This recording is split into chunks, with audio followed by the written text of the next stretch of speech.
largest competitions ever made, so you need lots of stations there.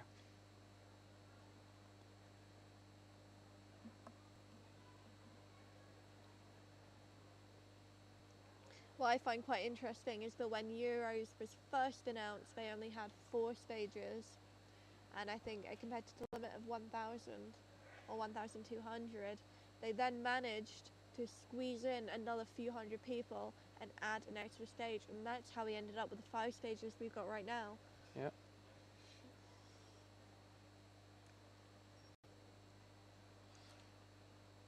The current largest competition ever made was Worlds at South Korea.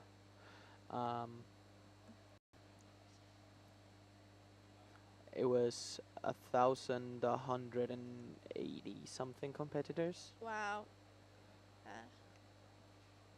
and we'll have to wait for the official count for this competition to see if we've got that many.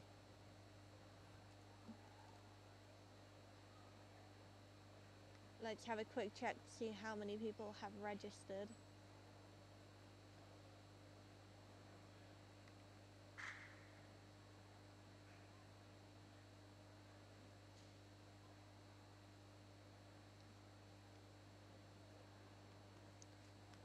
Absolutely humongous amount of people.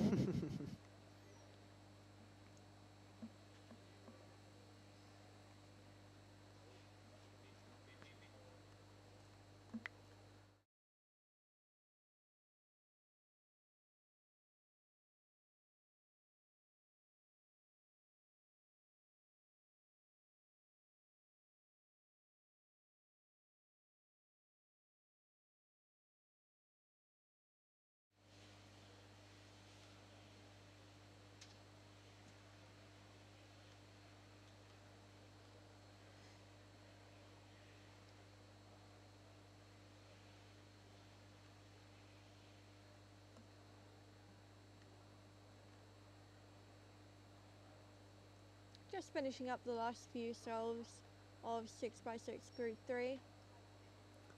Looking forward to Mega Minks, which will follow shortly afterwards. I think some competitors have started Megamix already. On the orange stage. So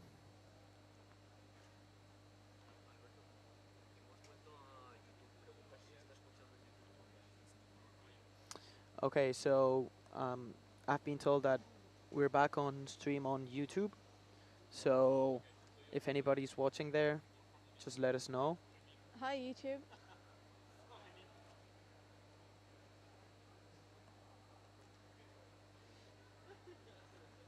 I think we are back live at the YouTube stream. So just let us know if you're there. I think we are. All right. As soon as we cut back to the stages, we'll be able to see the start of Mega Minks Round 1, Group 1. There we go. We've got Charlie Harrison on the right here. And Arnautos on the left. Arnau has been really keen on breaking the Pyramix NR in Spain, and he was the first person to get a sub 1. Wow. Charlie, on the other hand, is more of a 3x3 blindfolded main. There we go. 54-second single from Charlie. Not too bad, but he looks pretty disappointed. There are simply so many top-level Mega Minx competitors here. Yeah, I mean, sub 1 is a great time. Sub 1 could get you podium at any local competition. Yeah, for sure. However, this is no local competition. No local competition, right? And this is Raúl. This is our current Spanish NR for single and average. He's just been smashing NR in Spain for the past 6 months or so. That was Daniel Partridge competing on the right there as well. Not known for his mega minks, but he's definitely an all-rounder.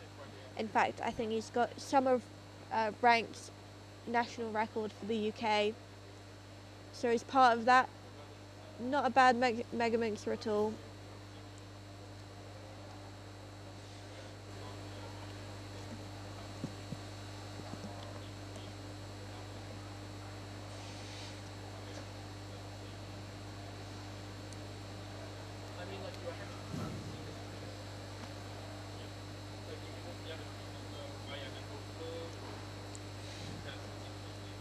So, who do we have in Group 1 that um, could potentially end up on our podium? I think the real favourite from Group 1 has got to be Janzich from Poland. Seeded 4th, won in 2022, 2nd in 2018. At his 4th European Championship right now. Reigning European champion, I mean, he's surely got to want to keep that title. Yeah, for sure.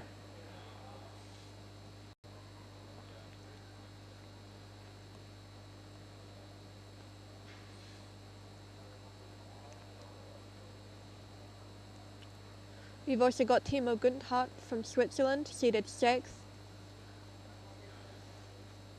Bit of a dark horse, I'd say here. First ever European Championships, we got nothing to go off. Swiss, NR single and average. And I think we've got Urlis Merlin from France about to compete now. Seeded 8th. I mean, 8th could happen. You never know, but it's highly unlikely. Urlis actually came 2nd at the warm-up competition last weekend. And there he goes.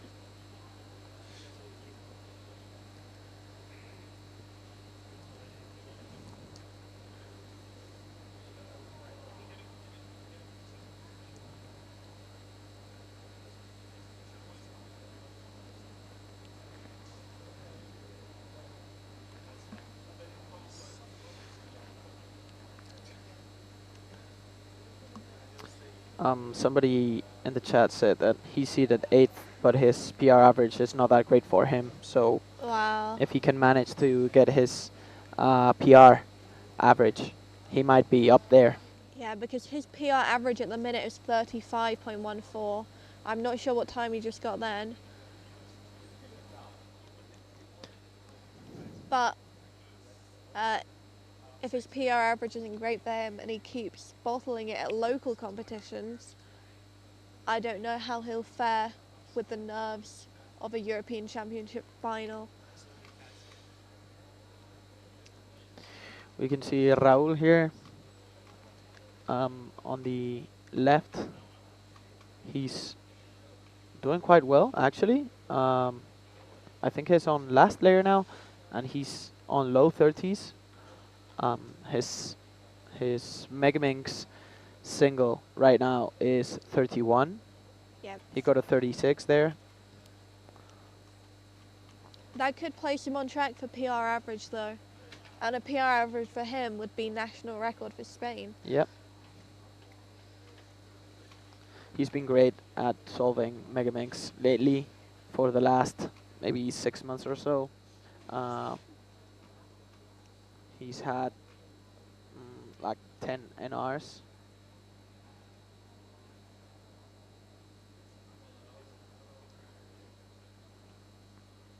In less than a year, he's had 10 NRs in Megaminx, going from a 40-second average to a 36-second average.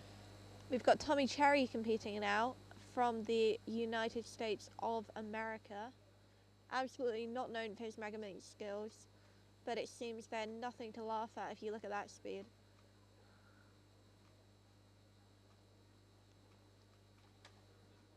So his PR single is 34 seconds.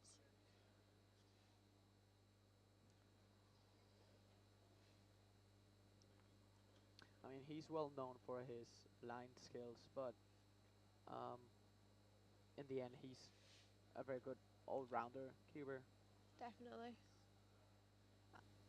I mean, his results in 3 blind round 1 were insane. They're unsure if that's a +2 or not. Think they might want to get delegate over. Oh, Yeah. we've got Mary Hennessy. Oh, that's not Mary. Got a delegate Um, over to get a second opinion. she's a French delegate. I can't remember her name. And we are back. We got Charlie Harrison on the right. I think that's Alice Merlin on the left. Yep, I think so. Lena Tessier, someone said, of course. Oh, yeah.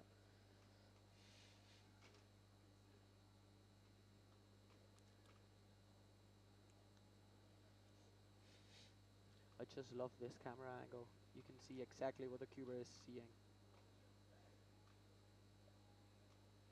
At this high level, your mind has to go so fast to keep up with your fingers. Yeah. Scanning pieces, putting them in. I mean, it's absolutely incredible to watch. Yeah, especially in Megaminx, which is an event that has so many pieces scattered throughout the whole cube.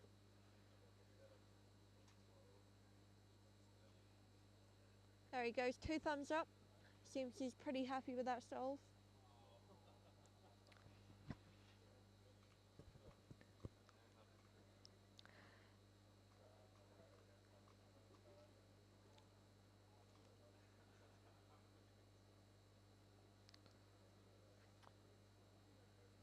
Let's see what Raul can do.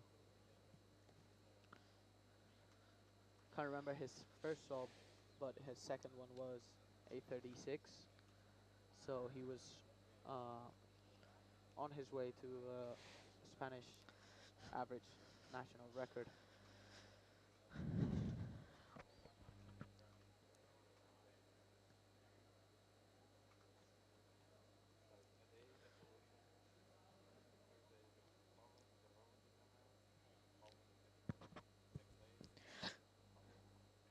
Megaminx is quite an interesting event in terms of how to improve, because the only algorithmic base is for the last layer itself. Most of it is intuitive, and it's solving F2L, S2L, cross. All of that is without algorithms, unlike some other really algorithmic based events. Yeah, and I think that's why people that tend to be very good at n by n cubes tend to be very good at Megaminx too, because it's kind of the same mechanics, right? 39, not he's not very happy about it because um, he's gonna need around 36 second solves to beat that Spanish national record for average. The top tips that I've heard from Megamixers is that the key to solving faster isn't to turn faster, but to focus on look ahead. In fact, if you watch some slow solves from top competitors, you can see them get sub-1 solves with incredibly slow turning. We've got a zoom on Ryan Eckersley briefly there. Back over now to somebody draped in the Great British flag, which makes me feel I ought to know who they are. I think if they look up, I'd be able to know.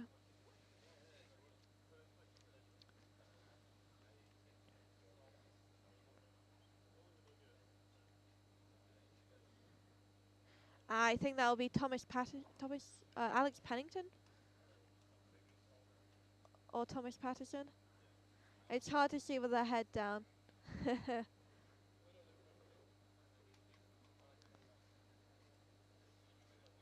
Alex Pennington, the chat is saying.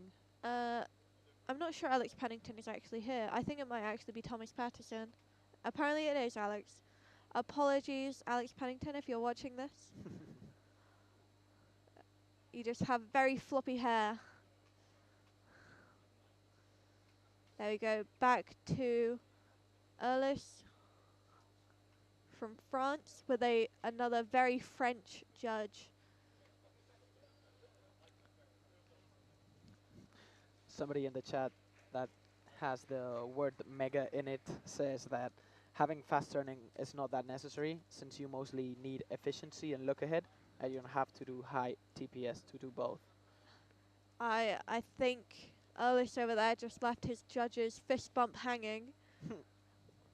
31.88. Pretty good, but not PR for him.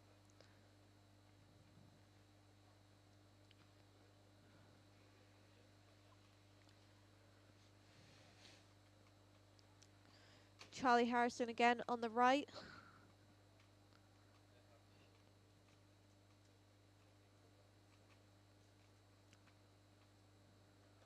And I think that's Gregory Novotny on the left. Uh, so, Gegely came 6th in 2022. Average and single NR holder for Hungary. At his second European Championship. Very interesting.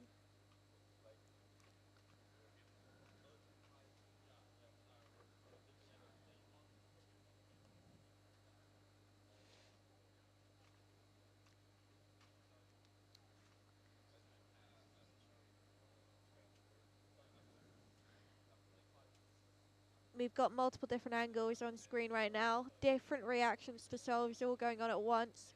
We've got somebody who I think pumped the air slightly after that solve, while another shakes their head in disappointment.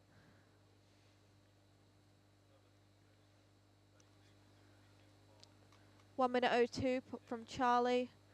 Another shake of the head. He is not happy with that.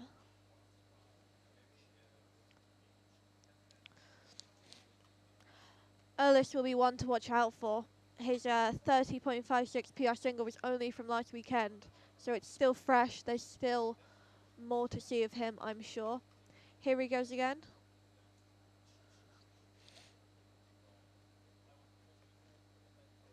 Shaking out the hands, doing his pre-inspection ritual before he begins viewing the cube. You've really got to get yourself in the mindset at this level, especially given how high the stakes are at this competition. Less so for round one like this, but he's absolutely got to make sure he's there mentally for finals, because if you're not there mentally, it will escape you. Yeah. We're being told that his PR is 30.56 from last week, and I think he got a 31 second solve here, so he's on the mood.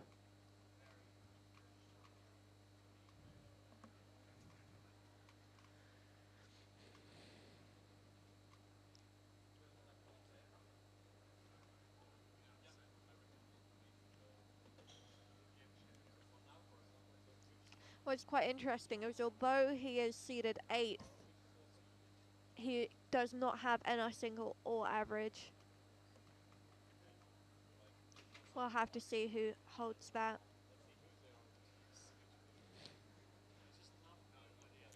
You got Raul and Alex Pennington right now. Alex Pennington, in fact, is a train spotting fanatic. Very, very into trains, that man.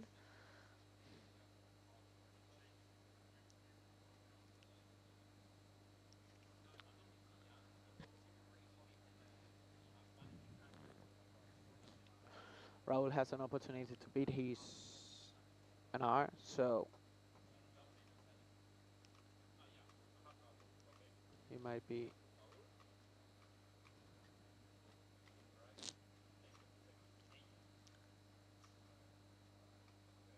doesn't seem very happy about it. Yeah, no reaction after that solve. Seems like it's not especially good, but not especially bad, I'd like to think. That's solve 4 for him now, so one more. Yep. We'll have to see how he does after solve 5. That was a 46, so that's gonna be his worst solve. And if he already had a 38, I believe that's not gonna be in an R for him. It's a tough competition to get an eyes at. It's incredibly stressful, but we've seen it happen. We've seen so many Anais from different countries this competition. We've got Carter Kukala on first there, also from the United States of America. I think they're known more so for their Pyramixing, but also they're an amazing all-rounder. Yeah.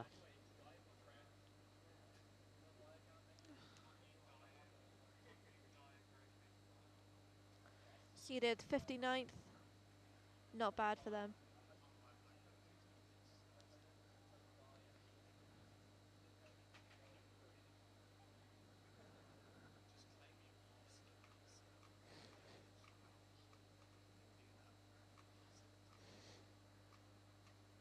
Not quite sure who we're watching from the back here. Is that not quite sure. Because it's not Carter, is it? No, I don't think so.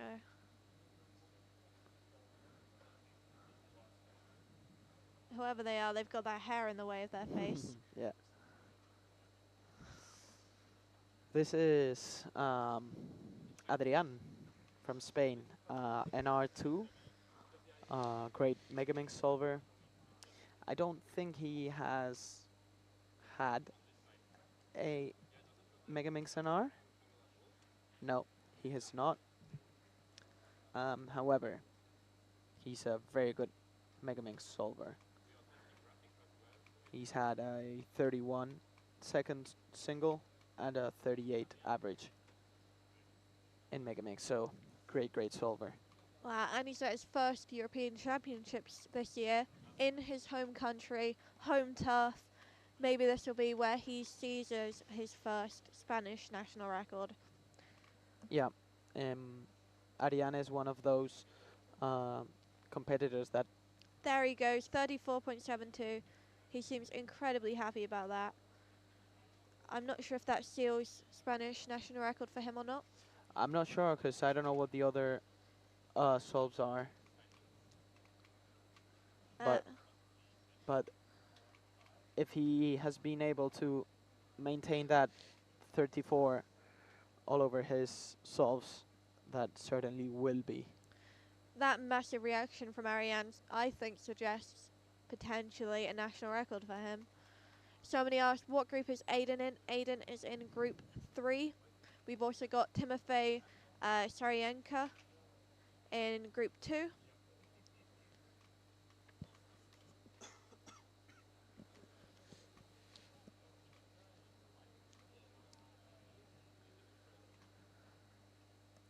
"36-second solve here. I don't know if that reaction is because they're impressed or not. You never know when somebody jumps out of their seat after a solve. Yeah. It could mean both. They're happy about it or they're not. I am really looking forward to group 2 and group 3. I think we've got a lot more to see from Aiden and a lot more to see from Timofey. We've also got seed 3, Magdalena Pavish from Poland, competing in the next group. We'll be able to see what she is capable of.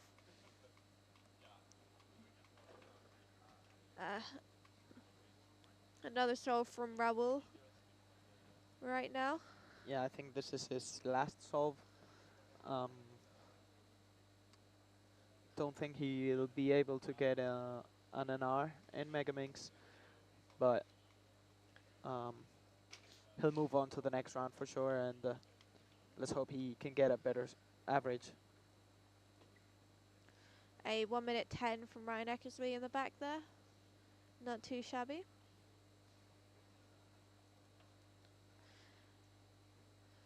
What I find funny about Ryan Eckersley is I think he's the king of pulling incredible singles out of nowhere.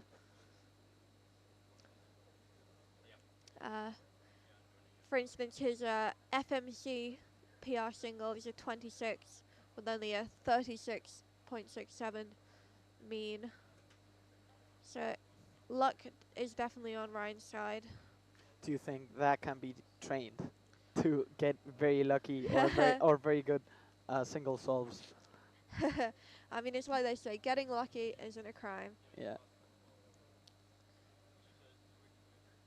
Well, it's also about using that luck.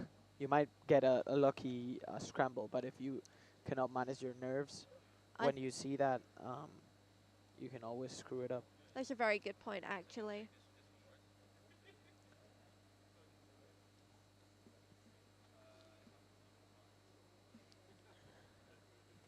I mean, who here has got an amazing scramble? The minute you notice it's going well, it completely flops.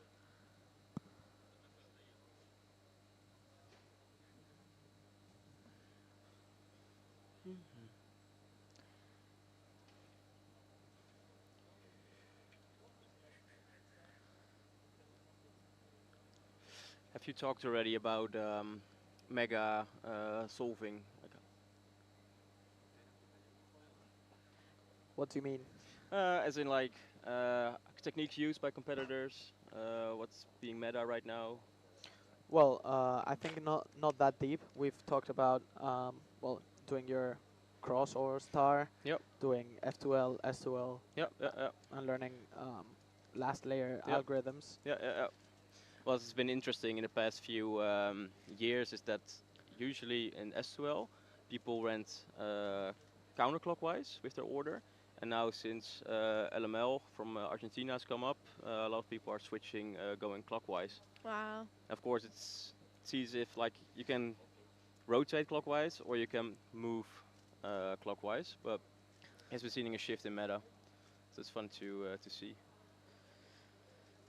And I think the sort of beginner method Yep. is quite kind of equivalent to the 3x3 It is, last yeah. layer for beginners, Yeah. where you sort of orient your edges, orient your corners, then permute them. Yeah. And then you've sort of, as an intermediate method, you've got 4-look last layer. Yep.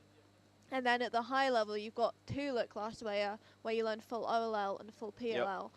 And I think a lot of these top players are using 2-look last layer, but the interesting anomaly to that is Timofey, who's still using 4-look last layer, even though he's smashing European records right now. Awesome. Yep. Yeah, and POL is 150 elks, 151, and OL is 180 out of my head. And you see also a lot of people just start learning full POL first, and then maybe do a few years do 2-look OL. Also because a lot of times you can already orient your edges during S2L, your last edge. So yeah, then it's easier just to do 3-look. So also a lot of competitors use 3-look now. Yeah. 178 OLLs, 151 PLLs, and 81 .OLLs. Wow.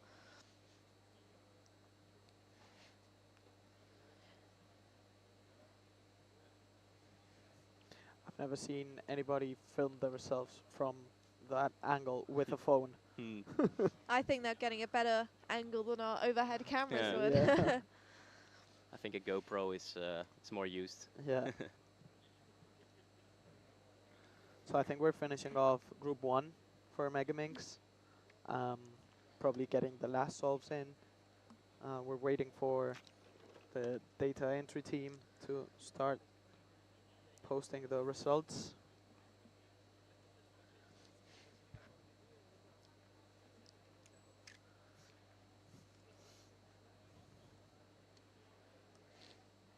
Still no results in so far for Megaminx.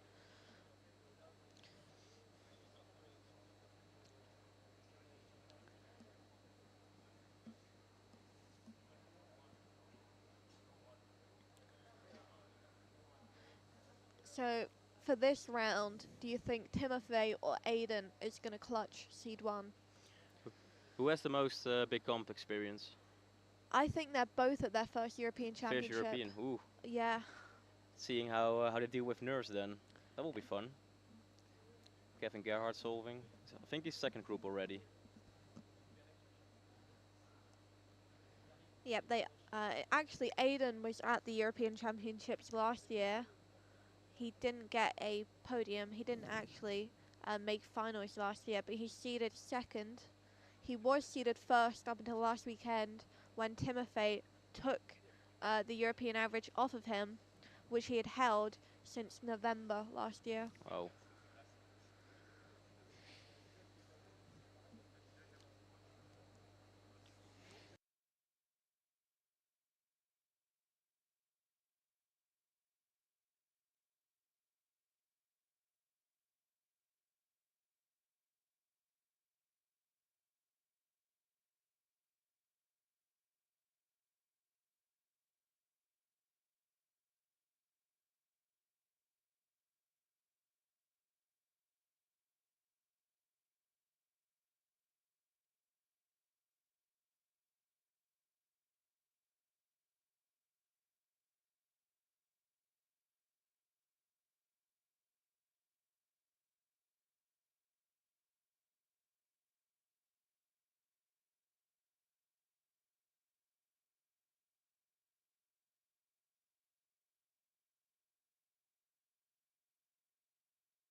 Off from him, but he's been competing at unofficial competitions over the past few months, consistently averaging under European record. And here he goes into solve one.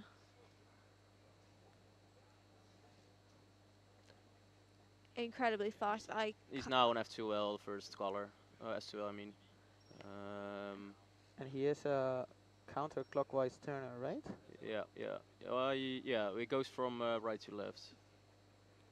He's on PLL now. Hello. There we go. Ooh. Slight shake of the head there. Let's see what the time is. No, not impressed. Ooh, 29. But the reasoning going from right to left makes it easier is because you have everything in your right front and you can do a lot of back inserts with your right. And if you go the other way, you have to get more left back inserts. And they are a bit more annoying to finger trick. I mean, only Timofey could be annoyed with the 29. I think we're watching Magdalena sit down now. Next to Kevin Gerhardt. She is seeded third. She came fourth in 2022, just missed out on podium. She's no doubt looking to get another podium this year.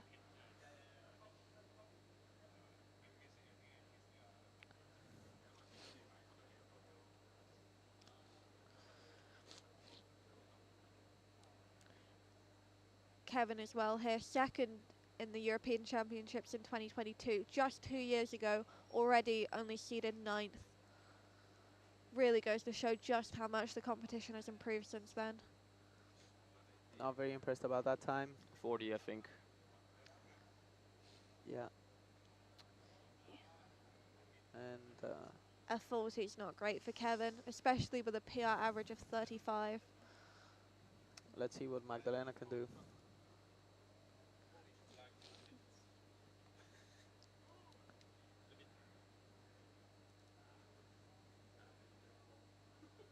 She seems content with that.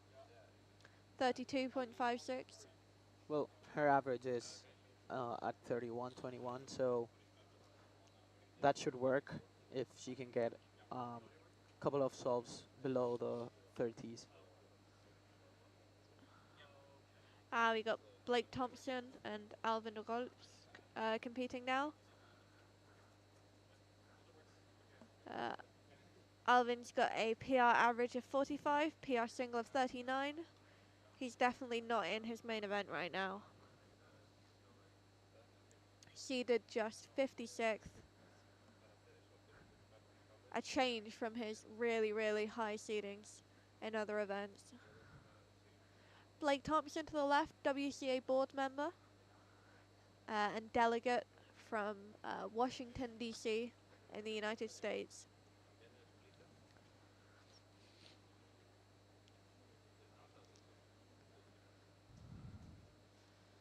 Blake Thompson is in attendance. There he goes, 1 minute 07. A happy smile from Blake.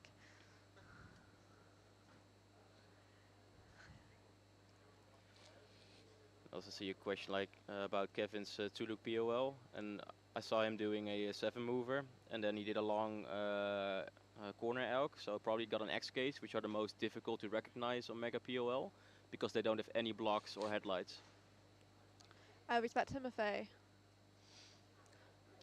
My understanding is that Timofey doesn't know 1-look PLL, and that his default is 4-look last layer.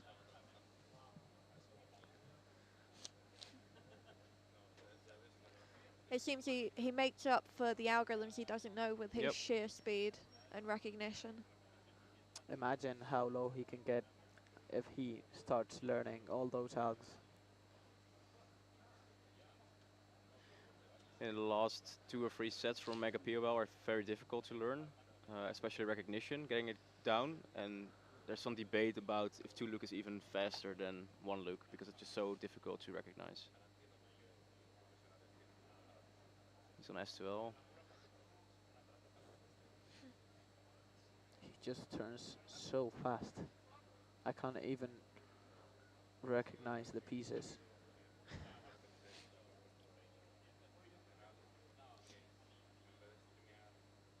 Yeah, his YouTube primes are really good. Yeah, 2-look. There we go.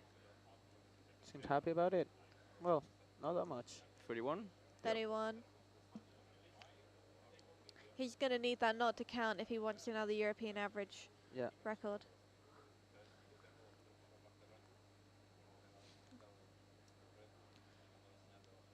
He brings his own bag as a little chair to sit on to raise his height because he's so short. That's a smart thing to do. You can also sit on your leg, but that's pretty annoying if you're in a long solve. We're watching Magdalena prepare for her next solve.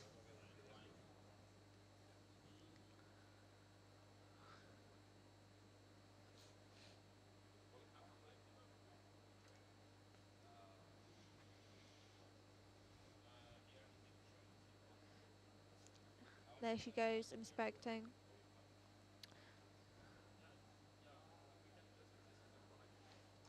How far do these top-level cubers inspect? It differs. I know the world record holder can look 2 pairs into inspection, and I think Magdalena is probably star plus 1 pair. But depends a bit on the scramble, because sometimes with Mega Minks you can have such a difficult star.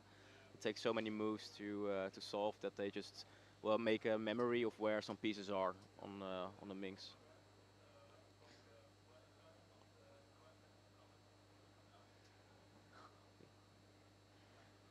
Bertie Longdon, UK delegate, just said, "These commentators blow." Thank you, Bertie. Let's think before we speak.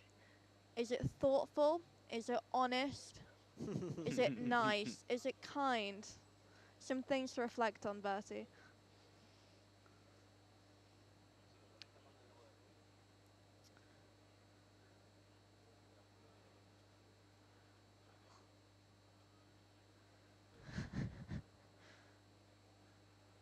Timofey sitting down right now to begin his 3rd solve. He started off with a 29, a 31.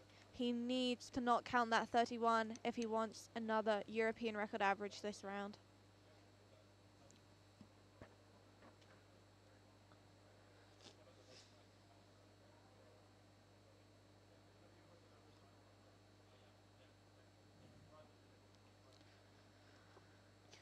kind of has the same prep as Timon has, with killing his nurse by touching his neck.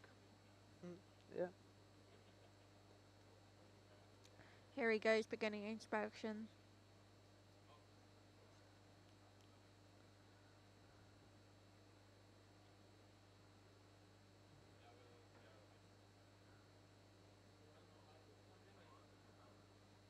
A Bit bit of a of a pause, lockup. yeah. Yeah. Yeah, a bit of a pause.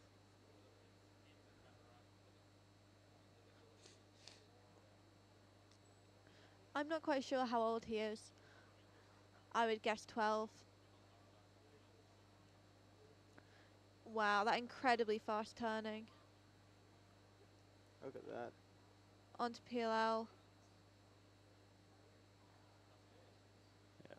And he's incredibly Yeah. frustrated with Yeah. that. A 30.28 and he is disappointed. He had a Y2 case, so that's probably something he knows because it's quite easy to recognize. So I think he knows a few POLs, just not full. So he's had a 29, a 31, and a 30 now.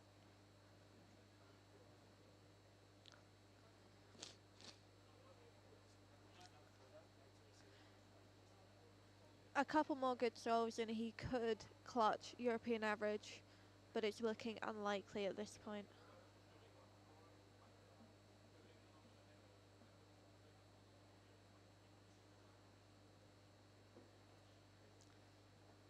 And here's Magdalena settling down for her third solve.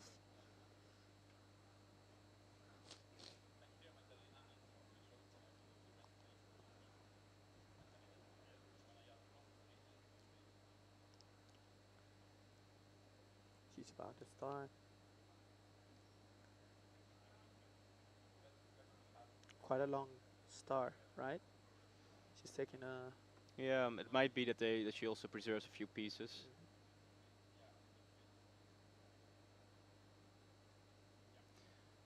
It's difficult to follow along a Mega Minx solve if you haven't seen the inspection overhead.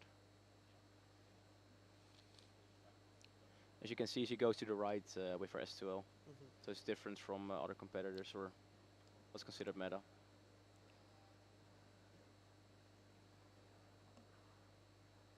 That's a 33 from Magdalena.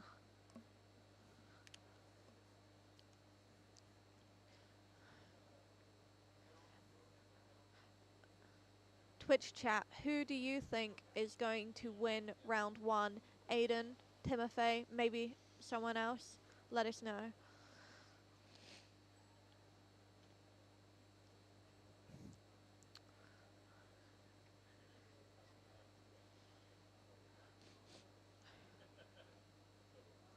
Although Timofey is not very happy about his times, we've seen outstanding performance by him. I mean, as of now, he would have a 30-second average, which is top in Europe all time. So it's going to be very difficult to beat. Got Adam Black in the back left there. Fastest Mega Mixer in Scotland, I believe.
Hand over to Kevin here, our 10th seed, but second at the last European Championship.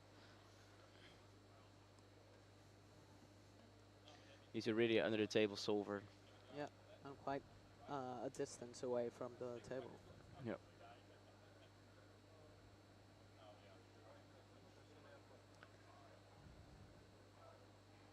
He puts his head all the way down.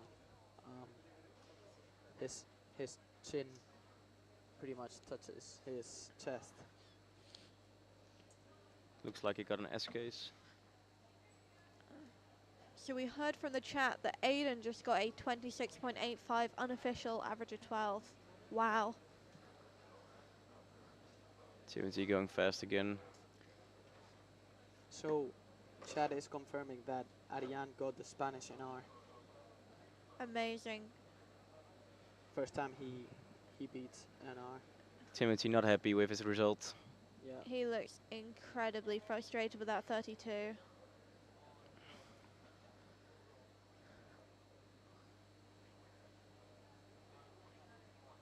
He's still got another solve left.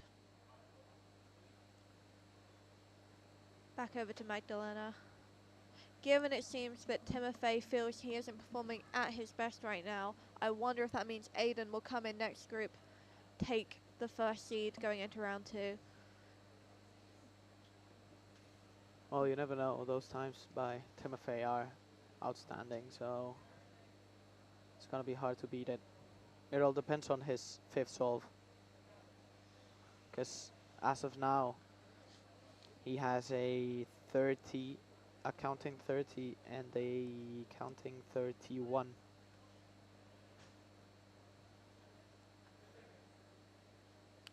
I mean, if Timofey is going to be disappointed by 30s, I really want to see what he's Oh, happy. a little with. miss up on the POL.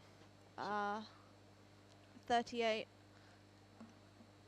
Hopefully she doesn't count that.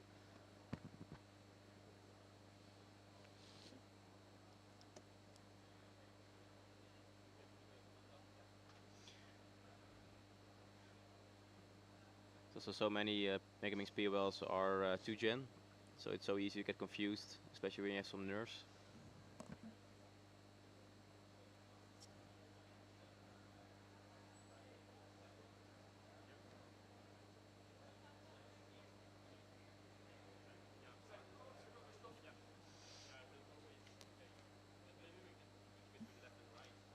So everybody's on their last solve now.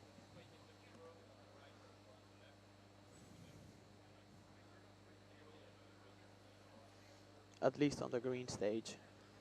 Yeah, we got Magnus Lynch on the left-hand side here from Germany.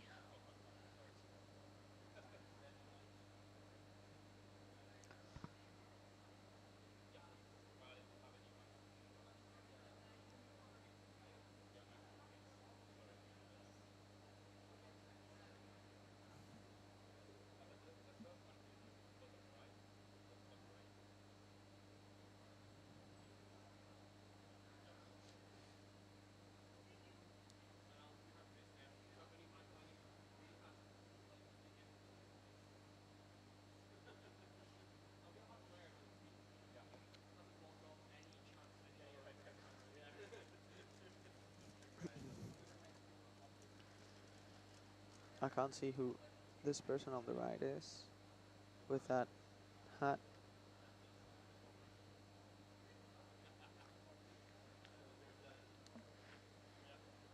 The results of Group 1 are now in. So Ulyss Merlin ended up performing the best of anyone in Group 1 with a PR 34.46 average. Not bad.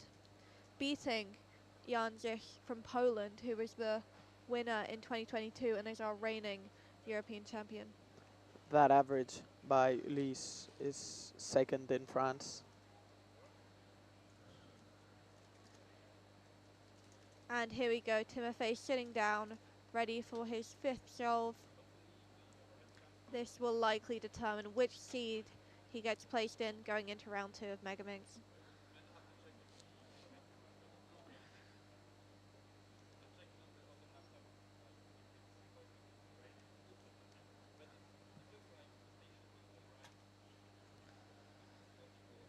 And then he is off.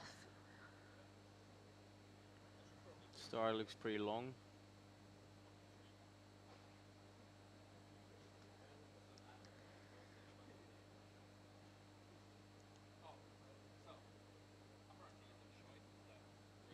It's not going to be a good solve Yeah. unless he gets a good POL.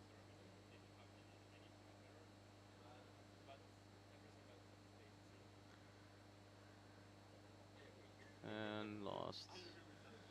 Oh, he does so many. I think that was free look POL again. And there he is, a 35. I think that's his worst average. Counting the 32, I think. Yeah. Yeah.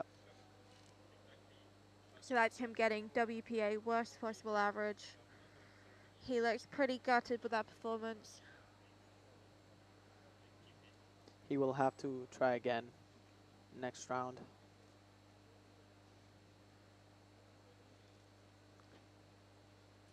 Well, he has 2 more days to practice on POLs. Yep.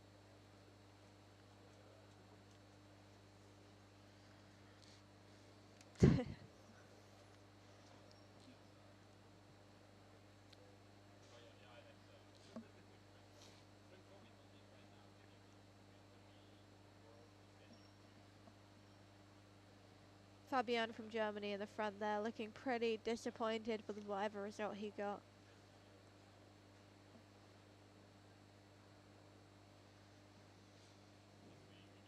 I'm sure Timofey realises that his average, even though it's terrible for him clearly, is still incredible compared to the rest of the competition. He will certainly be going through to the second round.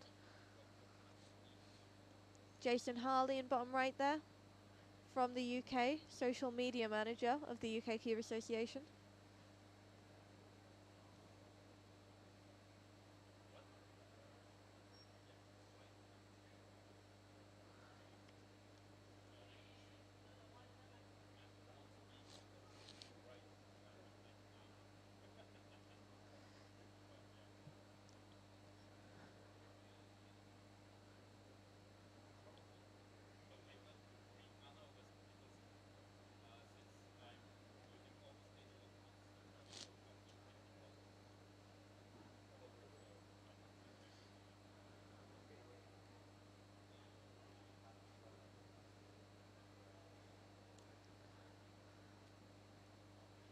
And I think there we go, that was group 2. One more group to go of Mega Minks. So probably now Aiden has a good chance to get first position in Megaminx and be able to have that confidence on the second round. I mean, not only do we have Aiden competing in the next group, but we've got Lucas Kuchai from Canada, not representing Europe, but 4th seed, 31.44 average. Definitely also one to look out for. In fact, he came second at the North American Championship last weekend with a 31.44 average. In fact, he set both of his PRs, which were NRs for Canada, last weekend at the North American Championship. So clearly, he's able to perform well under pressure.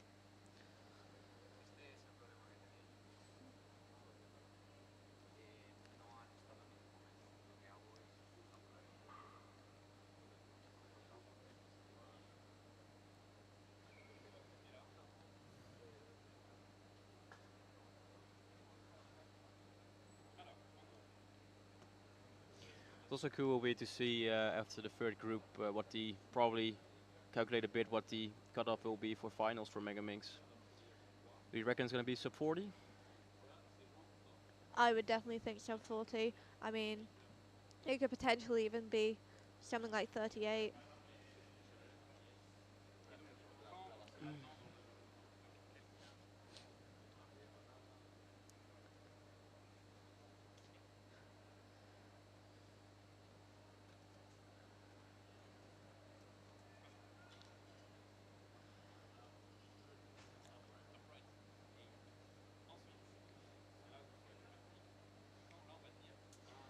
Yeah, based on the first group, it could be around mid 38, maybe low 38.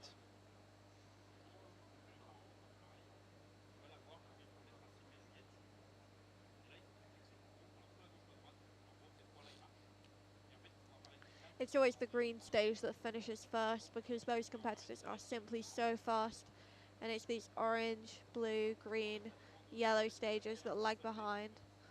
I mean, and these are by no means slow competitors.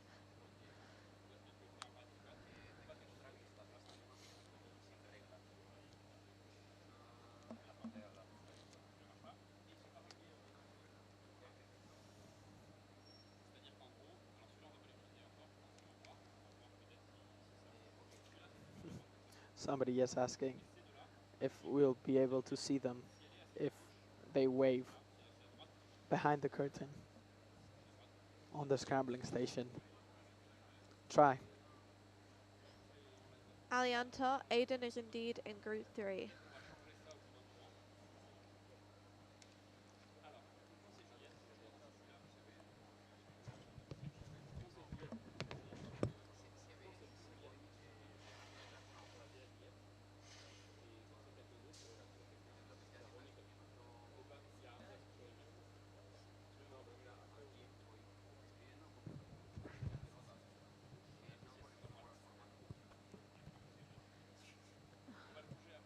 A delegate's getting called over on the right-hand side here. I think the judge opened the cover before asking. I think it's a Was it a mixed up cube? yeah, Okay. a cube swap. He's looking straight into the camera, very frustrated that this has happened. It's not often that we see incidents like that at such a major competition because it's organised so well. I think that's Ender Loftus from Ireland competing now.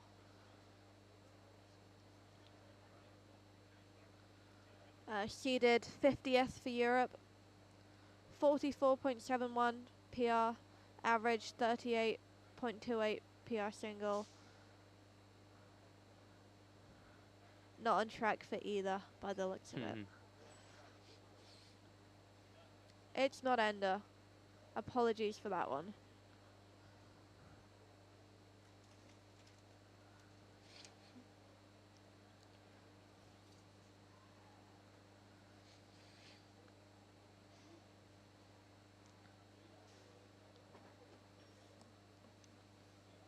And so you have a national record for Spain. Yep. Mega Minks. Yep, average by Ariane. First time he can beat that. He's been looking for that for a long time. A quick cut to the multi-blind, which is going on right now.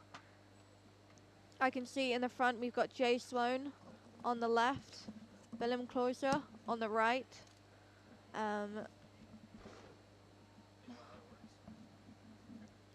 And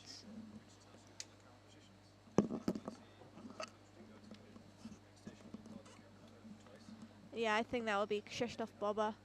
No, sorry, it's not. It's Kamil Shabilski in the middle.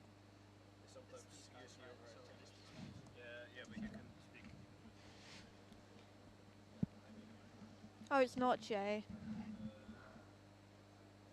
Apologies. I think Jay has a similar shirt.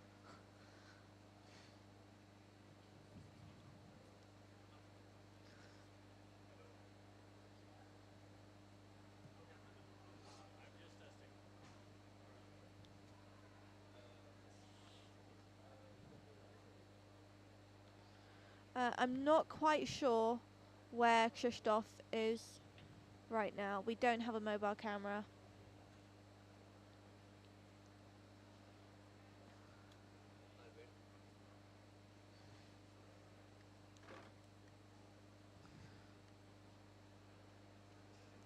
How are the results for Group 2 coming up? Let's have a quick check.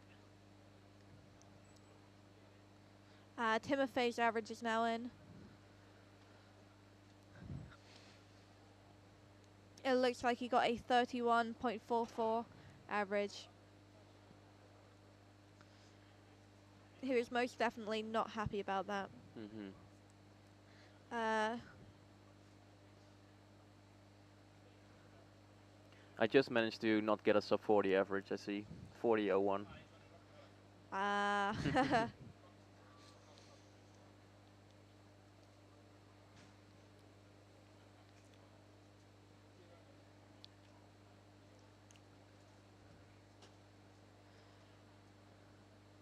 Another cut back to our multi-blind competitors who are in the middle of memorizing their cubes.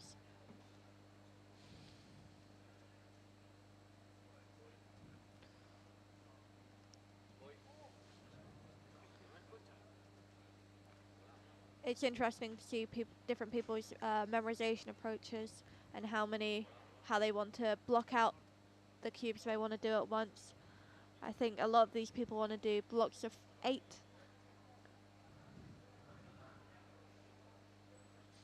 Do you know what who is attempting the most cubes?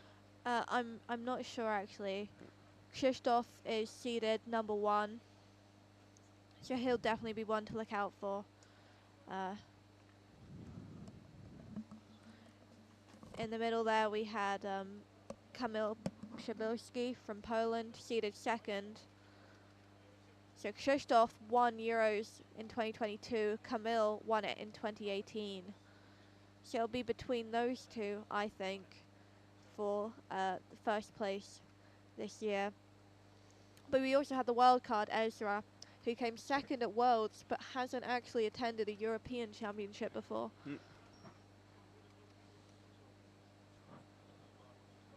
It's also amazing to see the top competitors, how close they are to the 1 hour cutoff. It's almost like they just completely know at which point they're gonna finish their solves. Yeah, I mean, when you've practiced and practiced and practiced, you've got every element of that solve planned out in your head, and you know how long each step is going to take. Yep. Still a few more solves left of Mega Group 2.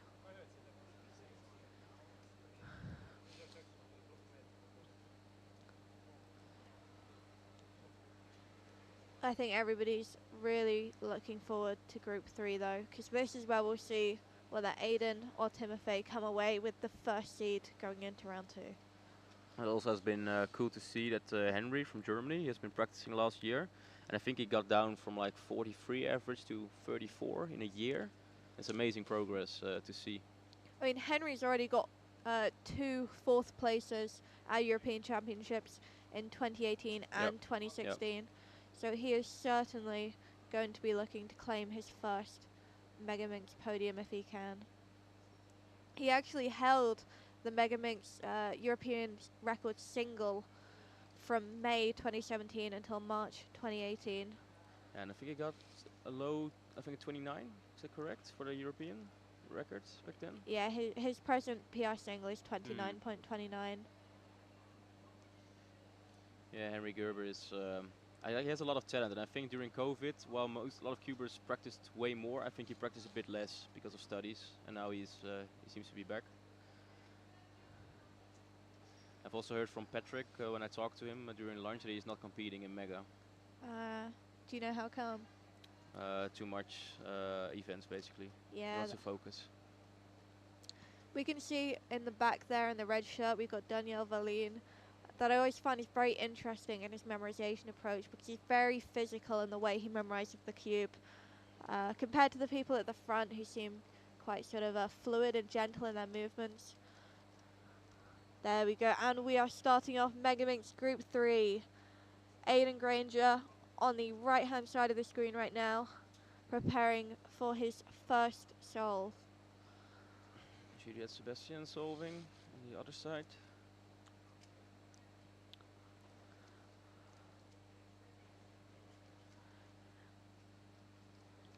Juliet Sebastian came 12th at the European Championships last year. Will she be able to make finals again this year? She's seeded 16th. So it could definitely be tight there for her. Hoping we'll be able to cut back to Aiden soon, see how he's getting on. Seems a 35 for Juliet. Not bad. Aiden on POL. Yeah. Doing 2 Luke.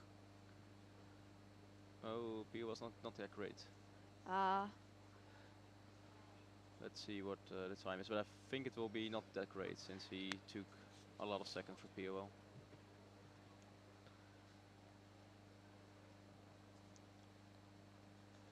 Looks like we're not going to be able to get a time for Aiden Granger's first solve.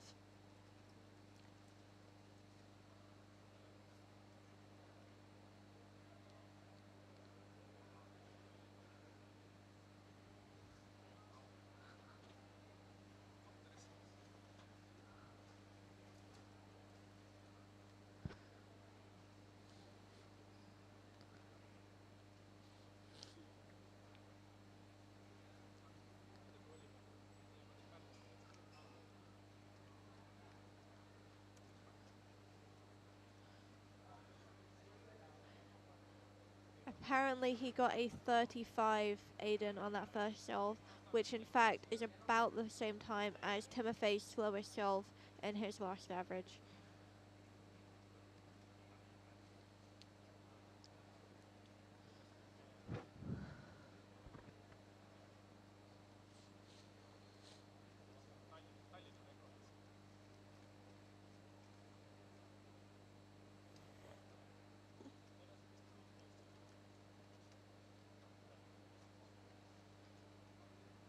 We got Sean O'Toole over here with the incredible rainbow coloured waterproof hat.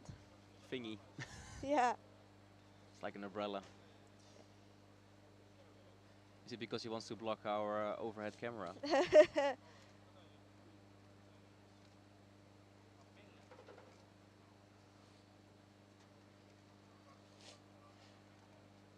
His massive umbrella hat was no match for our overhead camera by the looks of it. He's finishing up F2L, now going for S2L. Seems to be doing yellow first, which is a common pick.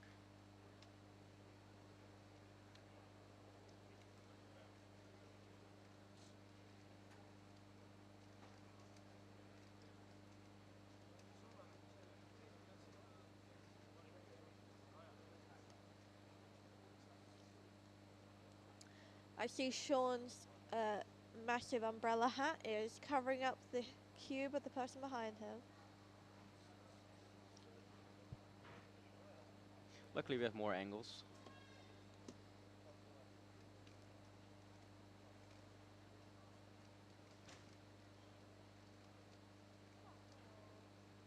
And there we go, back to Aiden Granger for his second solve. Henry Gerber sat beside him. Ooh, they're gonna race.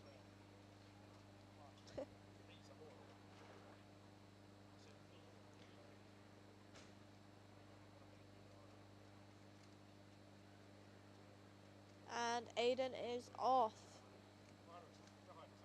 Looks like a good F2L. Bit lucky.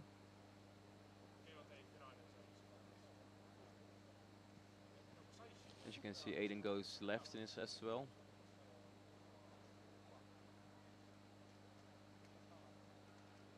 Oh well. Oh. He's got an N2 plus case. That is one that happens way less than other POLs, so it was quick recognition.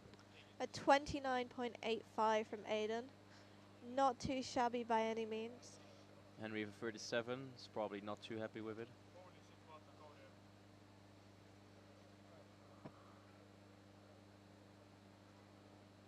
Juliet with 34. And Lucas with 33.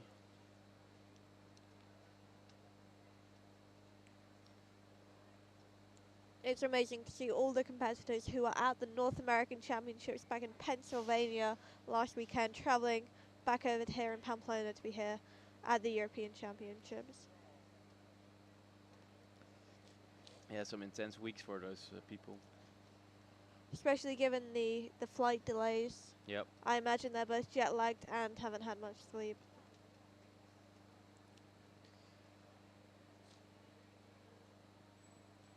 Sorry, not Pennsylvania, Minnesota, I misspoke.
camera has moved over to Selena Tran just there, with Caleb Wolf Dunn just to her right.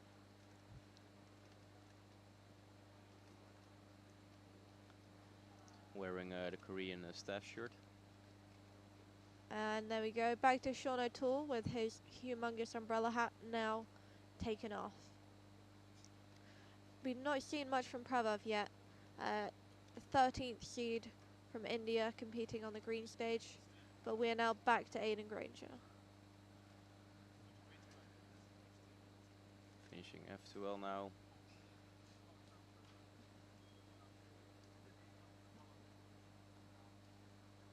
Hope we can get him back.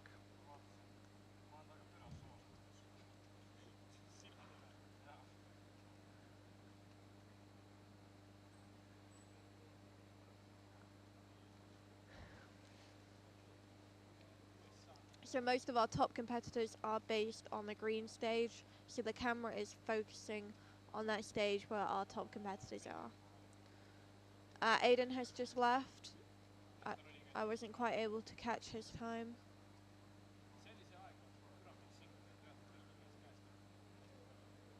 I think that's a 29.51 from Sean. Okay. So that's now two 29s and a 35. It's quite a precarious position to be in. When you're carrying one bad stroll through an average, it takes one slip up and the average is gone.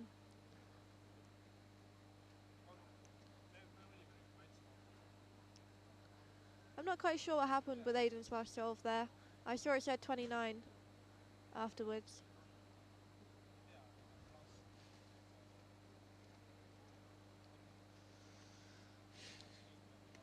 I know all the UK people, both here and back home, are rooting for Aidan right now. He got quick as well, like fast, right? In like 2 years, he went from a high effort to like world class, basically. Definitely. Yeah. Our previous UK national record holder was Shaw Moran, who in fact I think came third at the European Championships last year. Yep. But now Aidan has quickly overtaken Shaw Moran, and Shaw Moran is now seeded, I think, something like 16th for this competition. Yep. If he was here.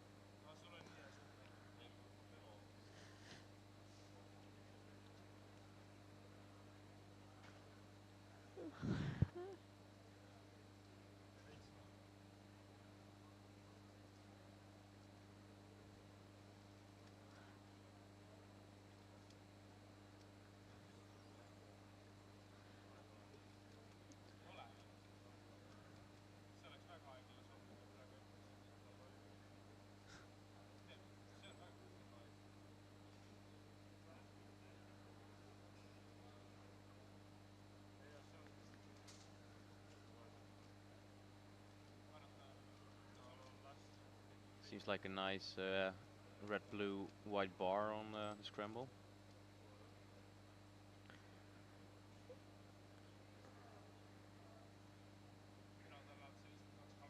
And we are back to Aidan Granger. This should be solve 4 for him after two 29s and a 35. Do you know what he averages globally? I'm not sure. We heard that just before this round he got an unofficial 26, average of 12. Ooh, that's fast.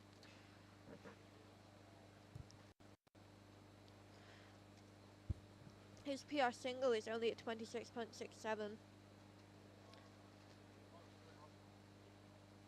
Ali Antar says that Aidan averages 29.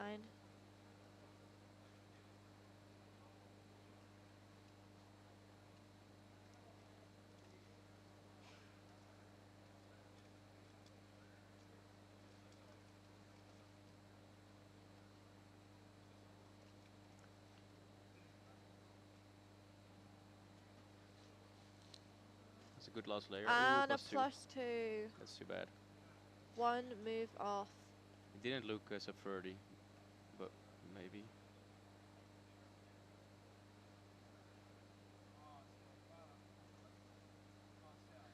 Let's see if we can get a glimpse of what that time was. Does it look like a 30 flat? it's reset.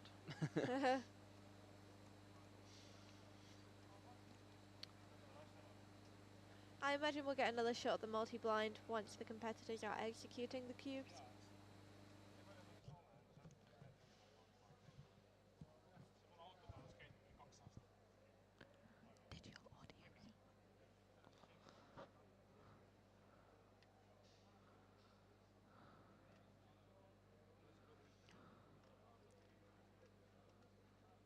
It's a pretty hunched over solver. It's very interesting seeing how different cubers hold their cube when they're solving. As you can see, a lot of Megaminx solvers have a tilt to the right with their head, because a lot of pieces you're looking for are on the right side. Very interesting posture to watch right now. I don't know whether it's sort of optimal or something else. And Lucas is also starting. Usually that with a 34. I think for her is quite good. I think she averaged around 37, 38. She has a good PB. She'll be quite happy with that 34 then. Yep. With Lucas solving.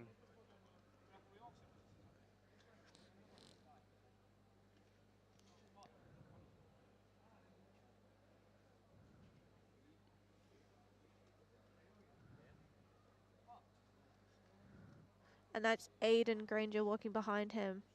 So we'll hopefully get another solve from Aiden shortly thereafter. He's not too happy with his last layer. So 33.72 from Lucas.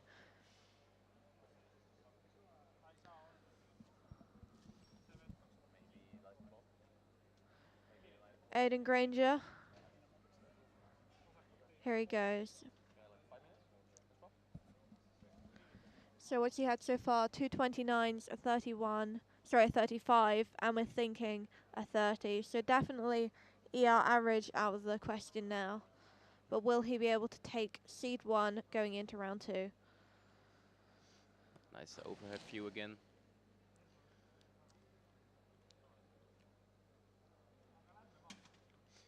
He's very controlled fast TPS. It's definitely different compared to Timothy, who is more spammy, I think.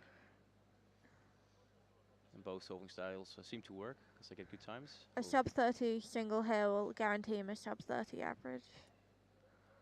Looks 29. There we go. Great. That should, I believe that should be sub 30 for him. Such a nice last layer. He had a 6 move OL, and then he got an I think he had a C, an S or an C3 or a S case, and those are always nice to execute. That should definitely be Aiden Granger, seed 1. If the times we've seen are correct. He managed not to count that 35. He got, he got a +2 on one of those solves that we forgot. And I'm not sure what it was, but I thought it was a 30 something. It was the 31 he +2'd. So not quite so 30. I think that should still be enough to guarantee him seed.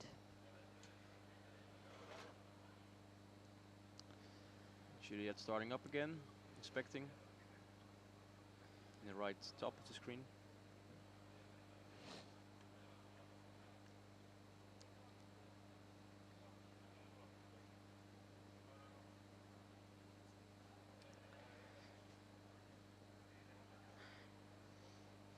Juliet was actually at the warm-up competition in Bilbao last weekend.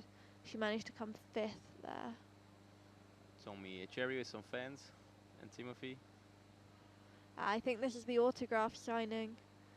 So I think we'll see Timon in the back as well. There he is. I think that's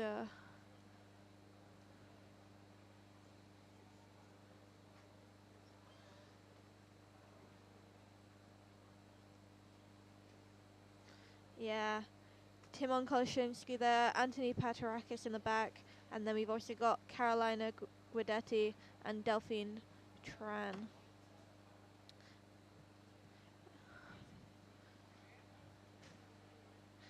I mean, Carolina and Delphine are both Rubik's ambassadors.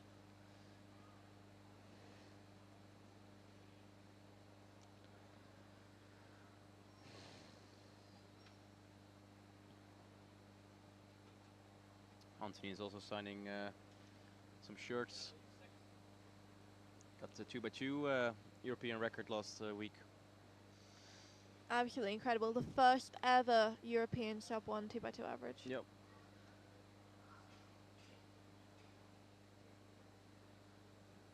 I think the sub 1 barrier for 2x2, it seemed that it just could not be broken, and people tried and tried, and then once they finally did, it was like opening the floodgates, Yeah.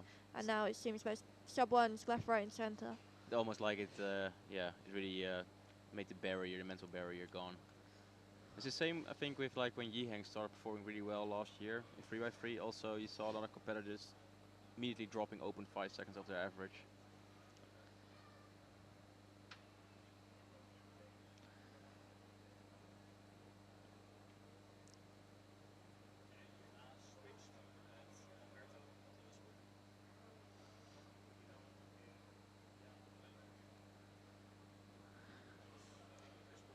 Back to Lucas right now. I think he's going in for his 5th solve. Ja, maar even kijken of ik zo nou nog een belletje staan. Dus ik weet dat ik kan spotten. Ik weet dat ik kan spotten, dus nog even een belletje moet doen. A little pause there, and a slight tilt of the head suggests that he wasn't quite happy with that part. We've gone back to the autograph signing now. A lot of people seem very interested in Timon. A lot of people want their cube signed, their shirt signed. Wow, look at the length of that cue. It goes right back into the atrium. And that's Lucas finishing his solve, a 34 single. He's not happy with it. Hopefully, the average will be what he wants.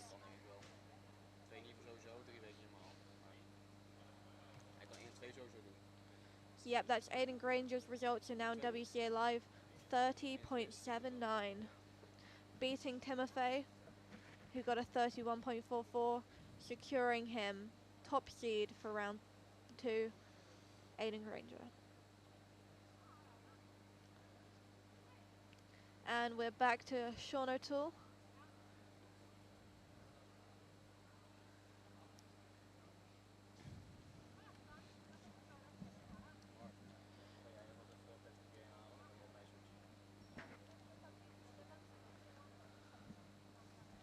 I'm gonna give my mic up to Patrick.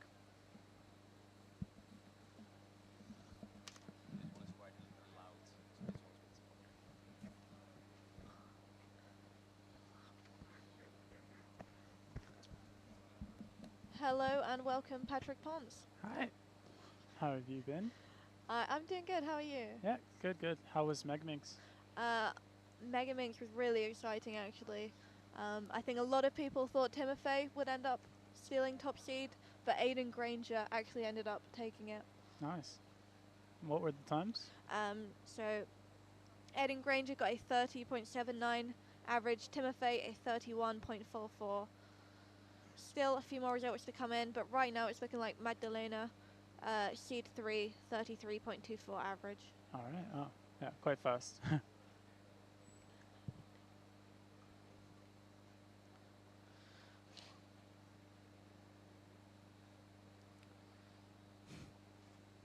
Iconic duo, Patrick Ponce, Eleanor Sinnott.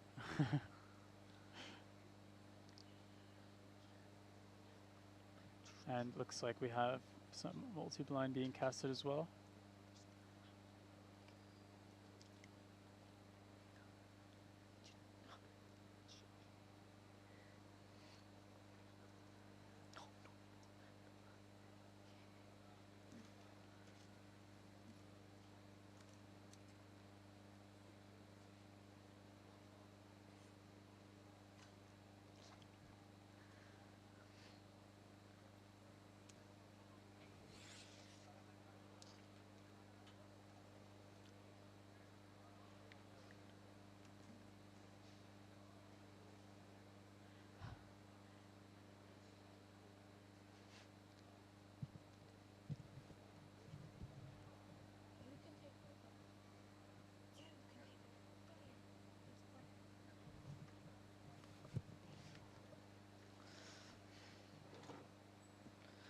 And I will also be leaving now.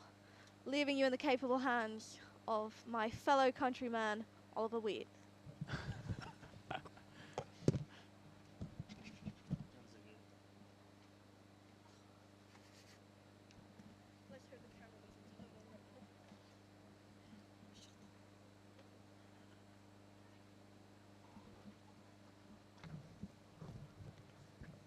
Hey. Hello, hello. It's your fellow countryman, Oliver Wheat. Not my fellow countryman, but yes. Although, are you proud of Aiden for taking round 1 here? Very, very proud. I was watching him on the front lines. Yeah. Yeah, we had a little UK group watching him. Oh, we that's were great. cheering him on. Yeah, I'm sure that's definitely going to boost his confidence going into the next 2 rounds, for sure. Yeah, definitely. Although we're hoping it doesn't make him too nervous. Yeah. Because I was speaking to Kieran earlier, and he said that coming first in 7x7 makes him, maybe a bit more nervous for the final. So perhaps that will happen to Aiden, perhaps it won't. Okay. Yeah, I mean, from what I've seen, in February I did go to that comp in the UK, and I was able to meet Aiden, and he seems to be very, very well in tune with his mental state.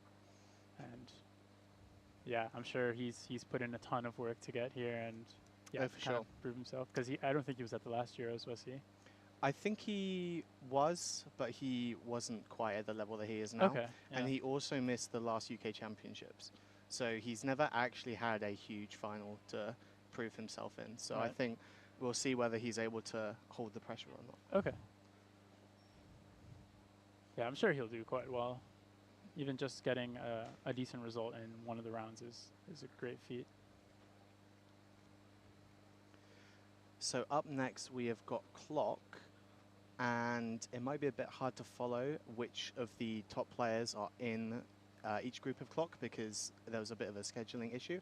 However, we will be moving them onto the green stage so that we can see all of the fast people, hopefully. Yep. Because we would love to get that overhead camera view with Clock, since Yeah, definitely. it's not exactly the easiest to see otherwise. Yeah, but luckily we did kind of get on top of it, and we have Mark now on the scene talking to the stage leads so that we can get everyone on the green stage. Exactly. Yeah.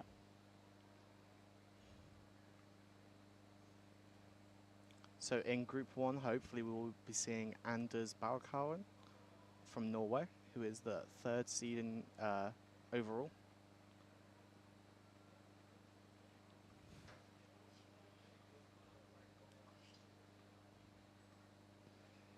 And we've been cutting to multi-blind a couple of times. Obviously, they're still in the memo phase, but we are expecting them to get around to the point where they might start executing soon. Okay, So maybe yeah. soon we'll start seeing some solved cubes, maybe some unsolved cubes. Did we catch a glimpse of? Okay, back here. Do we know who's kind of attempting the most cubes or anything like that? I haven't had that inside info yet. Okay. I do know that Kamil Shabilski in the front with the Polska t-shirt, I know that he's, I think, former European record holder. Okay. Yeah. I might be wrong on that, actually.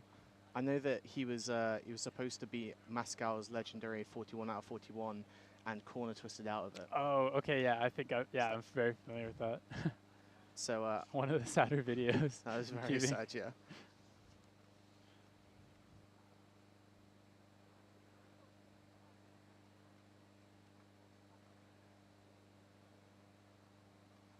Yeah, so Kamil has had 1 ER in multi-blind and came 3rd in the World Champs 2017. Oh, wow. So he's been at quite a high level for a while. Indeed. The first seed for multi-blind is Krzysztof Boba, also from Poland. I cannot see him on the stream, so he's probably behind the camera, I would say. Unfortunately, we do not have the chance to move the camera in multi-blind, so we will be stuck with these competitors, but it will be interesting seeing how many of these guys will get. Yeah. And we also have Ezra Hershey, who I believe podiumed in Worlds 2nd place.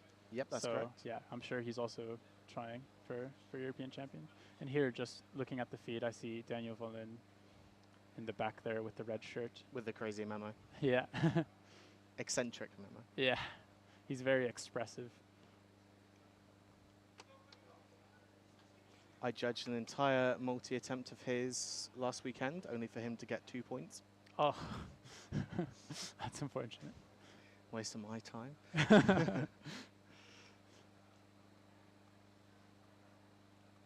And then he ended up coming, I believe, third with his second attempt, the one that I didn't judge. So Yeah. so Well, maybe you were the problem. maybe yeah, and maybe he'll get something good here. Yeah. We'll see. I think we should be able to see his part of the solve cubes when they start arriving.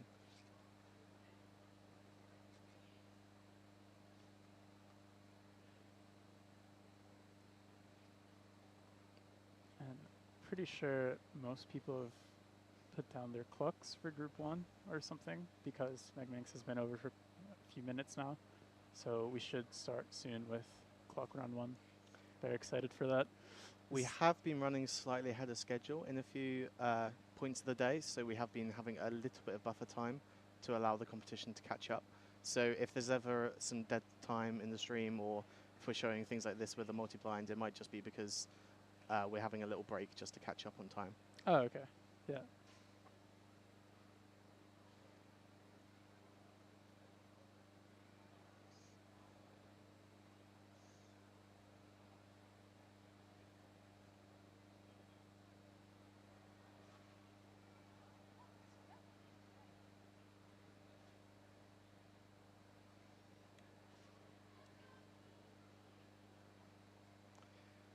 Also in Group 1 of Clock will be the fan favourite, Sean O'Toole.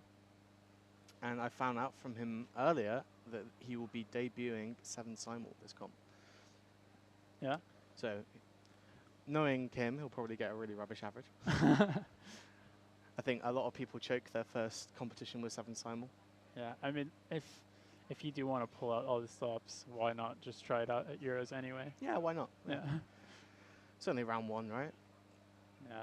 And there are finally 3 rounds of clock at Euros, I believe, for the Nice. first time. So Oh, really? you can more or less safety, and then if you really have to safety finals or go for finals, make that decision later. But yeah, I know a few people that have been clock mains that were always upset with that it was just 2 rounds, despite it being a short event. It's a short event for solvers, but it can be a long event for scramblers. So Yeah, that's true.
And we have got clock up on the screen now.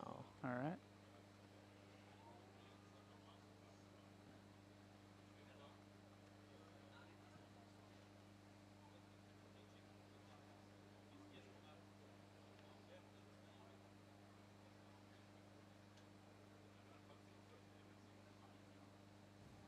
Not very happy with that 568.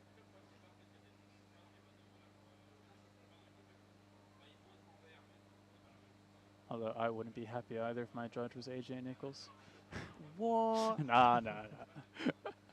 We love you, AJ. Yeah, love you, AJ. He's actually a fantastic judge as well. I've gotten some of my best times at him as my judge.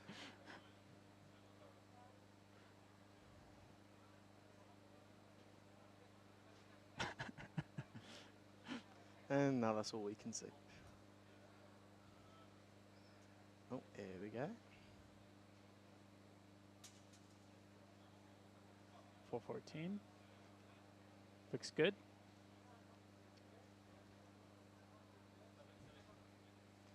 could be a nerve-wracking moment sometimes, waiting for the judge to turn the clock over, especially when they don't remember. Yeah. But I'm sure they've been briefed at the very least to, yeah, just be on it. Still easy to forget though. Yeah, fair enough. I forgot at the last comp I was at. I was judging Niklas, Oh, and the first solve completely forgot I had to check the back until he told me. yeah. I was better after that though.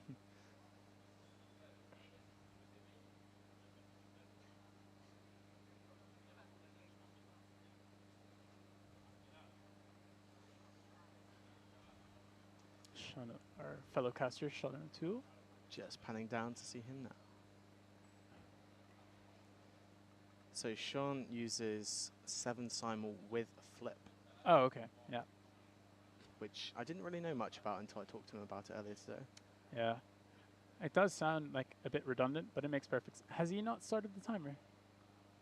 No, he's got something good. I think it's just the display's not working. And he's Oh. just realised because someone in the crowd's told him that the display's not working. What'd you get, Sean? What'd you get? I need to know. He seems quite happy with He's that. very happy, Yeah. yeah. But yeah, well, we don't know. I'm sure he will come and tell us when he gets back to here. Yeah, yeah. Because he will be commentating the next group.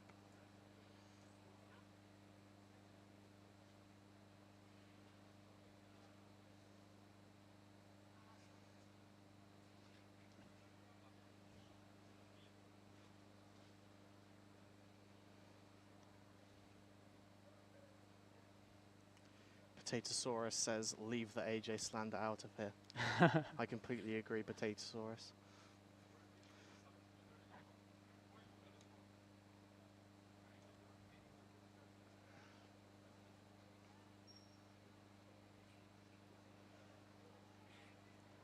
So we've got a wide angle of the green stage now, so if there's any of your fan favourites who are on that stage, we will be able to see them.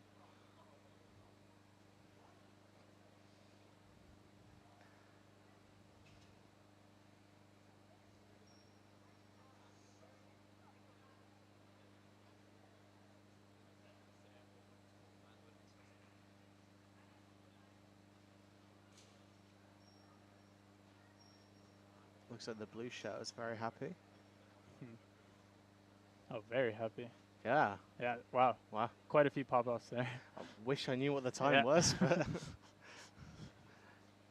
we get- although I think, well, if it's completely off, this is just because it has to be switched on, right, with the Qi display. well, it might just be that the batteries are out and so they've turned it off because it's showing nonsense. Okay. That's what we tend to do.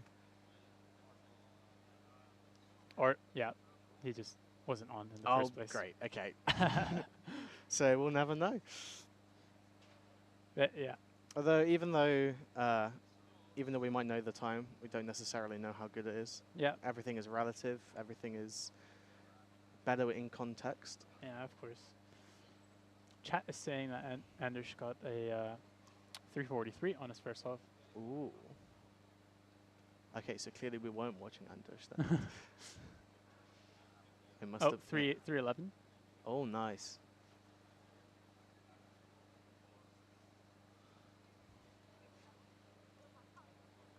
That is Daniel Rimner. Sorry. Daniel Rimner from Germany Yeah. with the 311. I believe he's just shy of top player. Yeah, he's quite fast. Yep, but he's 10th seed in the Europe. Yeah. And now we have our other fellow caster, Eleanor Sinnott, alongside green team lead, Mary Hennessy.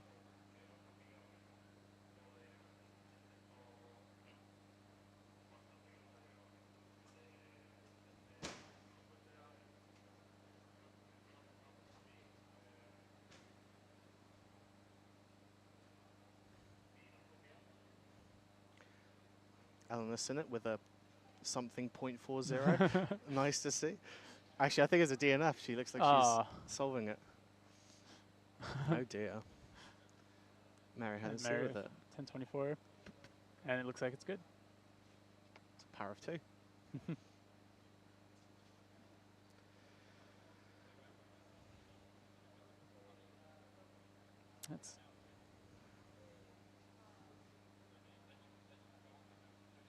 I always think that the clocks with black on black and white look very sleek. Yeah, it looks really cool. What time was that? Is that a sub 4 as well? Yeah, 379. I'm not sure who that was, unfortunately. I tried to catch his name on his name card, but Aiden with a 408.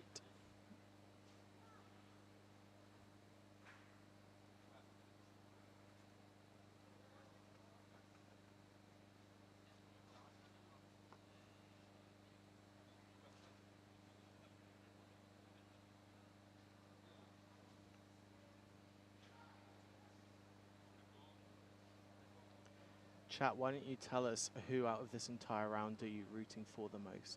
Who do you want to see win clock round 1 at Euros? Because there are plenty of good contenders. Yeah, this And I is think quite a stacked competition for sure. It could easily be anyone's game amongst the top.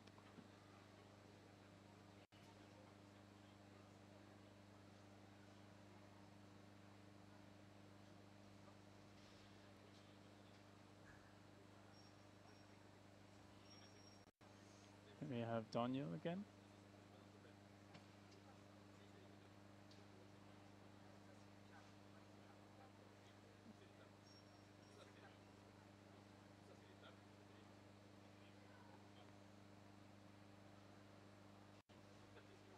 Funny thing is that the only time that we actually know that he's gotten is a 311, which was obviously really good for him.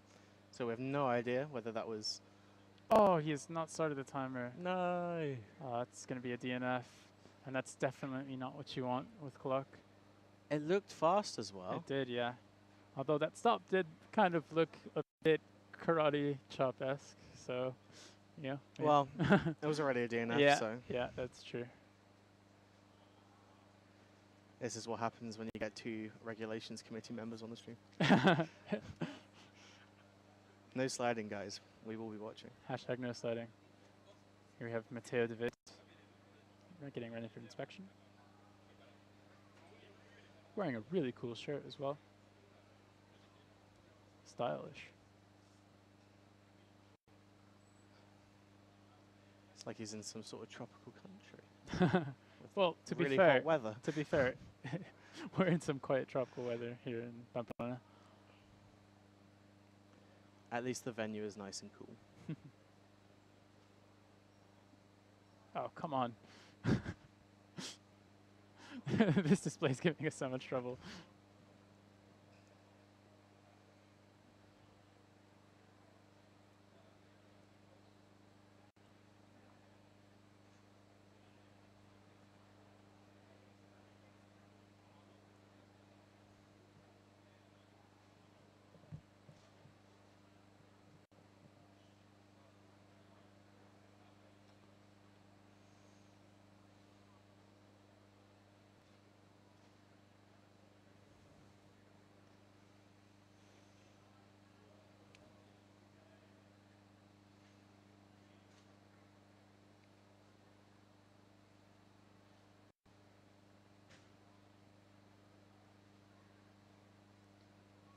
Oh, Hello? Oh, there we yeah, go. looks like people are well into execution here in multi-blind. I count 4 DNFs amongst that stack. Yeah. And then right behind him is Jan Benslager, who looks to be, I only see 1 DNF, but it doesn't seem to be a particularly large attempt. How much time has passed? We don't know exactly. I would estimate somewhere between 40, 45, maybe 50. Yeah. Probably not 50.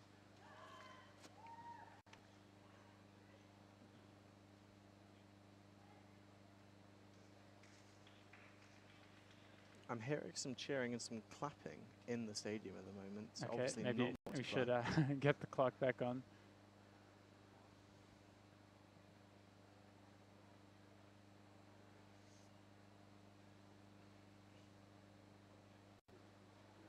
I'm guessing it wasn't the 6.98 they were clapping. But that is Manuel Prieto, who has a lot of, he's from Spain and he's quite fast. I believe, still has the European record for cube single. So yeah, Oh, a wow. lot of fans.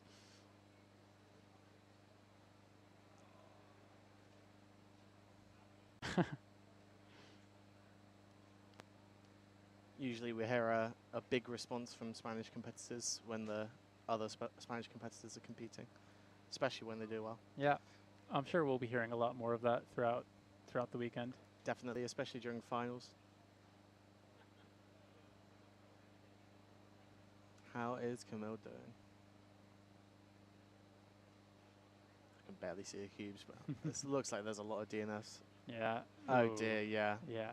That was his solved pile? I thought that was his scrambled pile. Ooh. Yikes. Yeah, that's not looking too great, unfortunately. That is not going to be a top 3 result. Almost certainly. Unless he gets every single one of these right, and even then, still Yeah. somewhat unlikely. He's got to get all of these to just have a chance. But yeah, maybe he'll have to pull out something more for that second attempt. Or maybe he'll need to decrease the number of cubes. I think sometimes people can overshoot them, and less is more. Yeah. Although if you want to get that European record, you're going to have to do a lot of cubes. Just no matter what. Definitely.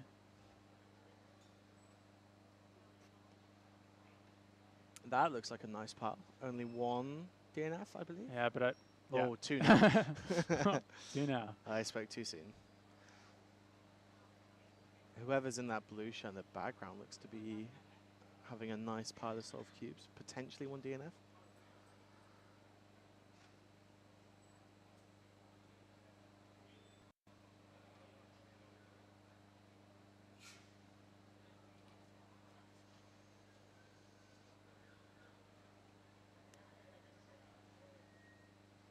Back to clock. Yeah. I tailed of it. 780. Doesn't look too happy with it. It's not bad. It's not too bad. It is what it is. Yeah. And this is the guy who got the 379 earlier. With the display that doesn't work. I suppose and we it's have not a show 'em Sean, anyway. who is inspecting.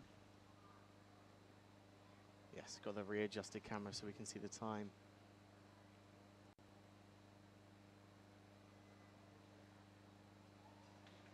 Ah. Oh dear. Womp, I guess. What's going on here? Delegate?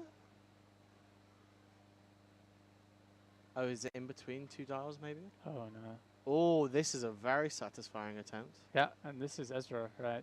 There are 2 DNFs I can see. We got 2 delegates on the case. So what I think happened is that it was good, and then when the judge went to flip it, it wasn't good anymore. So yeah, we'll so see. Simone is going to make a decision on that one. We've got Adrian Debski, or Adrian Debski, I believe, in the top right. We've got Martin Egdal in the back left of the multi-blinders. Looks like Adrian's got at least 1 DNF, although I can't see any others. Yeah, That could he be does really look to be promising. going quite well. Although, of course, a multi-blind attempt could be all over and you not even realise it, because they might have many, many cubes left when the hour hits. Yeah, So even though it might look like they have no DNFs, yeah. If they go over that time limit, it's basically the same.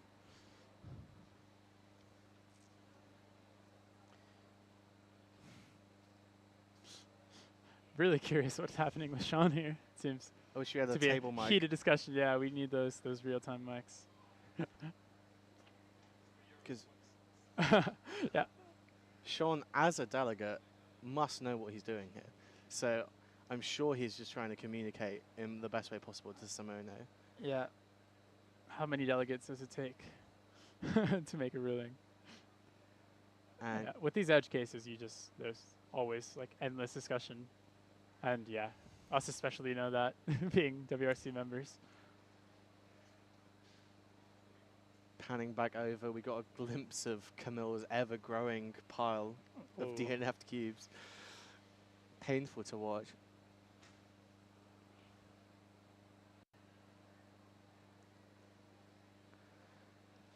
He's still focusing on Sean. Is he done? He's done. Looks like Anders got a 361 average. Ooh. Very fast. That's more or less first place potential, right? I mean, of course, we have a ton of competition coming in the next couple of groups, but that is a very solid result. Yeah, so Anders is third seed with 3.22. So getting a 3.61 average is very good.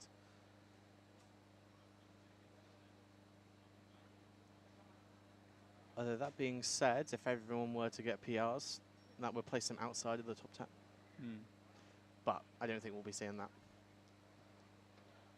It'd be very nice to see at least a few PRs from some of the top players, though. I don't believe we've had a European record this comp yet, have we? I do not think so, no. I'm sure we will see yeah, one by the end. Definitely. Almost always do. In fact, probably do always do. I haven't checked it, but I'm pretty sure every European Championship has had a European record. Yeah, yeah. I know that Timon got a high 37.55 average, so I think that's the closest we've gotten since he just set 37.27 at NAC. Right. Yeah. And we're now being joined by Eric. What's up? Hey. We're just watching some very poor multiplayer attempts, some other potentially good multiplayer attempts, and some clock incidents. Yeah. Do we have any idea about what that was about? So what we think happened is that when Sean finished his solve, the clock was solved, but then when the judge went to flip it, the dial, like the actual physical dial, was moved, and now it was kind of in an ambiguous state. So I think there was a chance as well that it was somewhere between two states, which doesn't happen much on the GE clocks, but used to be a very prevalent thing with Ling Owls. So I might be completely wrong there. Ooh, that's a hard one to judge then. yeah. Yeah, I'm sure he'll come now and tell us what happened. I'm sure he put Simone in his place. I doubt it. And as for results, we've heard that Anders got a 361 clock average. Fortunately, we didn't get to see any of the solves, but yeah, great result. We should have a meet and greet with the streaming team and all the best clock solvers. Coming up in Group 2 of Clock, we should be able to see Niklas Oshan Eliasson. That's my attempt at pronunciation. And of course, the world record holder for single, not for average though. We'll be seeing the average later on. Oh, Ezra is doing very good. Yeah. It's Is a that lot just of solve cube. one DNF? It looks. Potentially two. No, I think that is. Oh, I think one in that back, like the pack closest to Yeah. the front of the table. So just two so far. And one last cube remaining. We'll hopefully be able to see his reaction. Oh, the front right pack. Yeah. That Yeah, one. yeah. Oh. Oh, Oh. He picked we it all up. thought he was DNFing that one, but Yeah. he's just about to solve it. Is this an event? Surely not. Oh, my heart is racing. Yeah, now. this is great. Oh, he's done it. What? No! Oh. No! Oh yes. Yeah, it looks like just one DNF. Oh, Wow. maybe two. Maybe two. I see two now. Now Yeah. there's focused. There's one edge over there and one corner over there. Yeah, I'm yeah, pretty yeah. sure that's two. Oh. What an amazing result. All right. We have Sean O'Toole. He's about to Yeah. Tell us how. clear us up. Who's about to switch out? Okay. Yeah. I will see you later, chat. I'm going to be competing in clock soon, so I'll pass over to Sean now. Sean, tell us all about the incident. This one there's a long story with this one. So, is this my incident?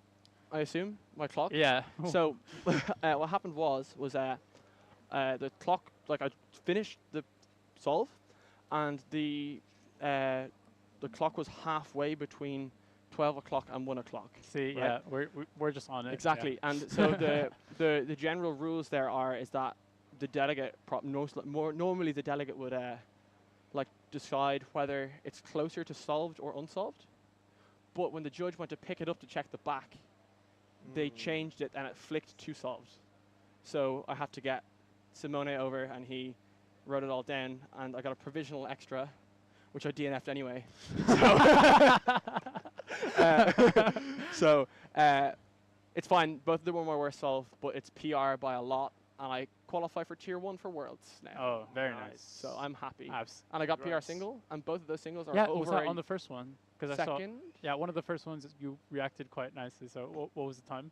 4:03. Nice. But Yeah, my- because you yeah. just so happened to be on a stage where the Yeah. display was a bit. Yeah. thank you. But I was very happy. It was Yeah. both of those PRs were over a year old, Oh, nice. and I've been putting a lot of work in. So I'm glad it finally. Yeah. And I'm going to make round 2 now probably. So Nice. Congrats. Up top.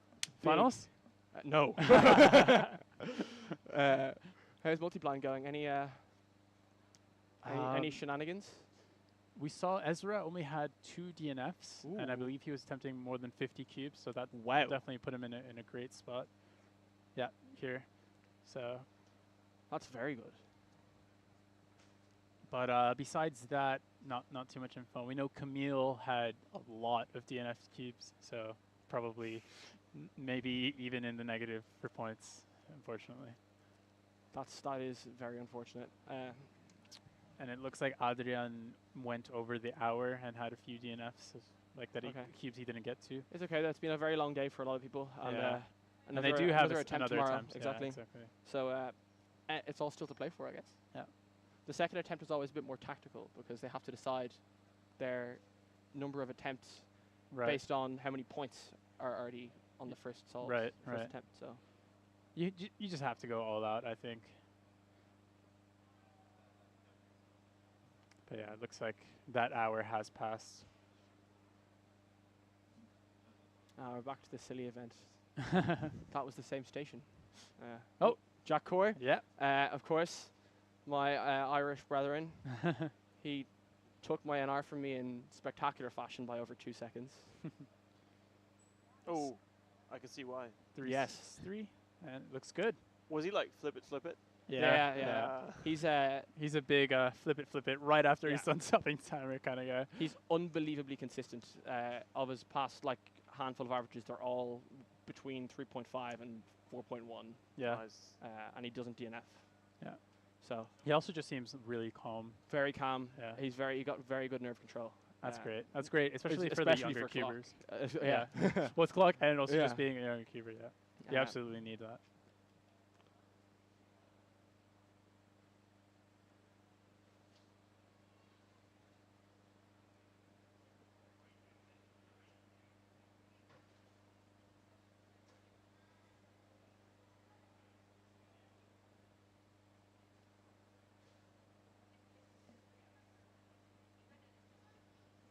Have you spotted any funny Lucky Charms so far? Not yet. Did you see my hat for Megamix? It wasn't the umbrella? the umbrella thing. Yeah, I think it got borrowed by another cuber halfway through. It looked very silly. I'm sorry. It was very silly. It looked a bit ridiculous. Did it work though? No, it actually made it so the light you couldn't see, and also the colors on the thing like changed the colors that you could see on the Megamix. Oh. So it was actually terrible. It's all right. It's only 12 colors anyway. Exactly. Yeah. Who needs to differentiate between orange and red? It's No fine. need. Yeah. Or blue and other blue. Yeah. Are we just coming to the end of the first group? Is that this? Yeah. Well, it's either the end or already the start of group 2. Yeah.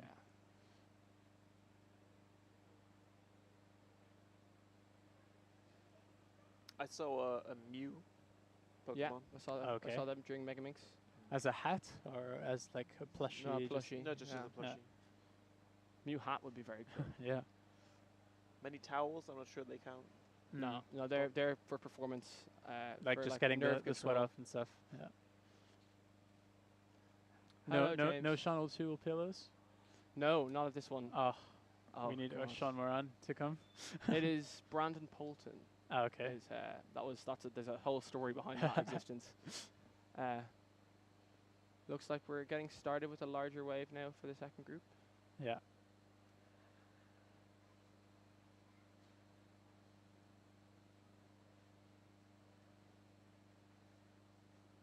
Clock is one of these events where it can go just so horribly wrong so fast, and you can be on world record pace, and then one bad solve, and your mental game is thrown off. Hmm. Pretty happy with the 5:45 there. Yeah. We got already some results in from. Some results in. It looks like Matteo Dumar is currently ahead in terms of all the entered results, but there was a lot of very fast people who would have gotten averages. Yeah, and well we also below 4 looks like we got seconds. some Greek NRs, a 529 average and 375 single. And that's counting 5:29 average with a counting 6. Oh, with wow. a counting 6:14 and Yeah. a DNF on the first solve. So Yeah. that's very good nerve control. And I was speaking to him in the waiting area, and he was very nervous, but he seemed to be able to lock in when it mattered. Yeah, maybe we can see more of him from the next rounds. Oh, It yes. looks like it. We're actually going to see some dials turning. Nice. There we go. Watching these fast clockers turn is Wow. unbelievably impressive, and it's about a 4.1, is it? Yeah, not too happy with it. And I don't think the clock got flipped. Mm. It's solved anyway. So Ezra got 4 DNFs. Oh, okay. Okay, so we've just got word that Ezra did not get multi-blind ER, and that he in fact got 4 DNFs. Yeah, Out four of- instead of 2 that we thought. Do we know how many he attempted? 53. He attempted 53, so 49 out of 53. That'll Still pretty 45 good. points. Still is, pretty is, good. Is Pretty not bad at all. I've had 1 3-blind success officially, and I've been competing in it since 2019. Okay. Was it a 2 out of 2 or was it a 1 out No, of 2? 3 blind. Not even not even multi. Oh, not even multi. Yeah.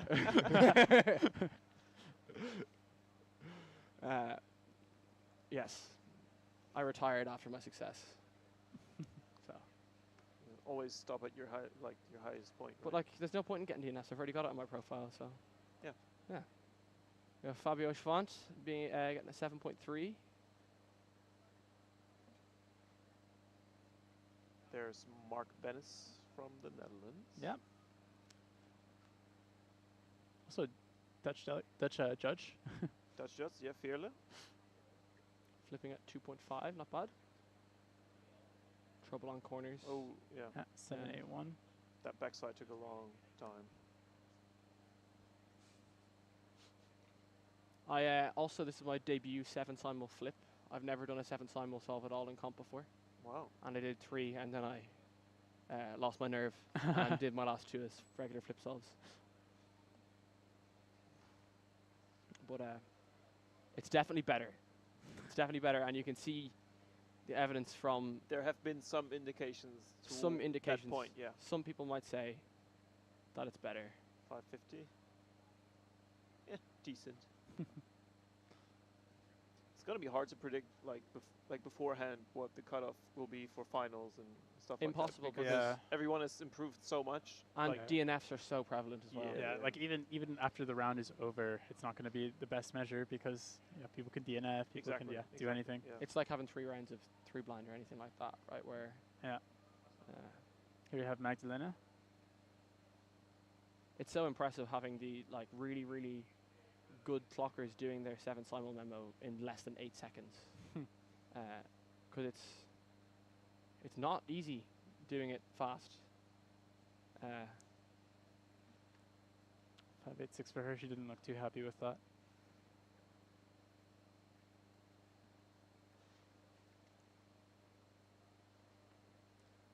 She won't be happy with that. She has a 433 official average, so Yeah. 586 Yeah, not gonna is not gonna. please her at all. Magdalena is seeded, and what is crazy about this is that 433 is a overall 39th seed for this Euros. Insane, that's insane. Last Euros I made it to finals with a 7 average, so Yeah, it's certainly oh. changed since then. Way too much has changed since then. Back onto Jack. Jack getting a 3.6 and a 4.1, I believe, in his Yeah. first 2 solves. Looks like our display isn't working. Unfortunately, that's the station you were on, I think, for your Ah. PR signal. Now we can have a look, a gander maybe at the display of the actual Not timer. Good for Jack. Not happy. Safety check. Safety check. He's been known to get sub 4 averages while safety checking all of them, though. Wow. Was that I think it was a 5. It did look like a 5 on the display there, or on the stack mat display.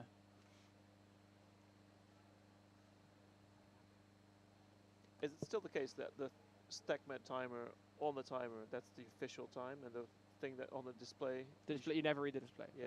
Because the displays, the segments on the displays sometimes die. Mm. So you can have a 7 that looks like a 1, Yeah, for yeah. example, or I an thought- 8 that looks like a 0. I thought there were issues in the past with the previous like versions of the when display they communicate. where they yeah. displayed a different time than that was on the actual timer. But Yeah, that's not the case anymore, is it? less so. It Mm. still happens. It's mostly just because of the fact that the dials can actually like die out on the Yeah, display. both. You get also sometimes the displays stop halfway through the solve Mm. for some unknown reason. Yeah. I What think the issue I've seen with that display, and the reason why they're keeping it off, is because when you turn it on, it just runs, even Oh. if the Yeah. timer isn't on, which is a huge problem. So it's just better to keep it off. they're historically unreliable, unfortunately. But Yeah. there's not much that can be done about that, unfortunately. As of now, can't see the time there. They look not particularly happy with it.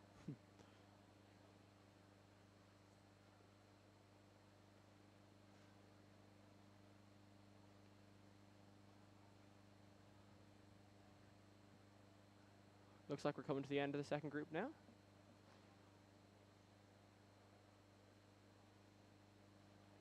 It's also like, especially if you don't know who it is solving, and they get a 6, they could come back next time and get a 3 or anything. Like, it's so Or a 10. the variance is so high.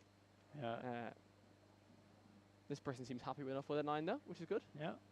Which would be me. That's 9 is quite fast. You ever competed in clock, Patrick? Yeah.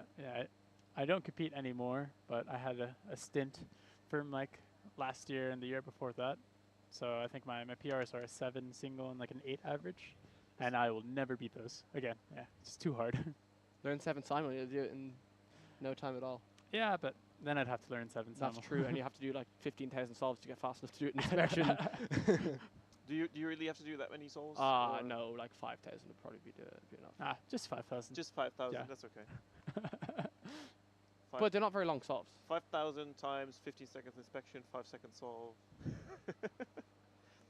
How long would it take to just learn the method? Learn the method, like to do it in infinite inspection time. A few hours. I could have you doing it by the end of the stream. All right. It's not very difficult. It's just difficult to do it fast because it's like Right. Is it kind of similar to like CSP on square one? kind of. It's like Yeah. you trace. There's a lot of like look at this and like if you were to have to, I actually can't describe it with like I'd be waving my hands around like a crazy person. You need to have a clock in front of you. Yeah, fair enough. But 3.61 or 6.3, I think. Something like that. And 3.6 something anyway. I think he did safety check. So So the display now is just not working. yeah, this is a different stage or station. End of the day, Yeah, displays yeah. are running out of battery. But It luckily, happens. they'll go through them and make sure they're Exactly, good for the- tomorrow. Yeah. And we're starting off with Scube tomorrow. Am I correct? Yes. Yes. Yeah. Lots of good Scubers here as well. Lots of very good Scubers. True. So that'll be a good one to watch. There's 7 groups of skew. That's a lot. Yeah. That's more groups than 2x2, Wow. and it's only Wow. one group more than 3x3. That's crazy. Maybe. No, sorry, it's 2 groups less. Are than there any- 3x3. Right. What is a popular event? And how many for Pyramix? It's also 7. They may Yeah. have to add on, do funny stuff with groups because 4 blind is happening at the same time. So they Mm. may have to have an additional group for the Okay, blinders. so maybe the actual size of the groups is smaller than the Exactly. events of today. Yeah. Possibly. It's not the classical overlap of events though. 4x4 and 4x4 blind and then skew. Yeah. Yeah. But who knows? Here we have Andre Chet. Not sure what method he uses. Almost definitely 7 simul, possibly 7 simul flip. Looks to oh, Looks to me like he didn't start looks the like timer. and it does look like he's just doing a normal method Oh, with Like- flip. he could be doing 7 simul flip either. It did look Oh. like he was on the other side for like A while, normal. okay, Yeah. There's something wrong with the display then. Yeah, yeah. That's the one that just doesn't show anything. Oh. So maybe they should be told to turn it off. I'm not sure. Better turn it off then. Yeah. What? It's the same for the other display. It does look like that. Yeah.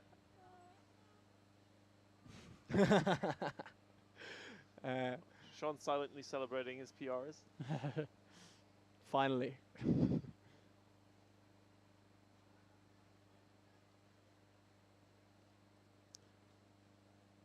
I think chat said that Anders got a 3.6 average in the first group. Oh wow, So that's just waiting to be Yes. inputted. that is very Anders.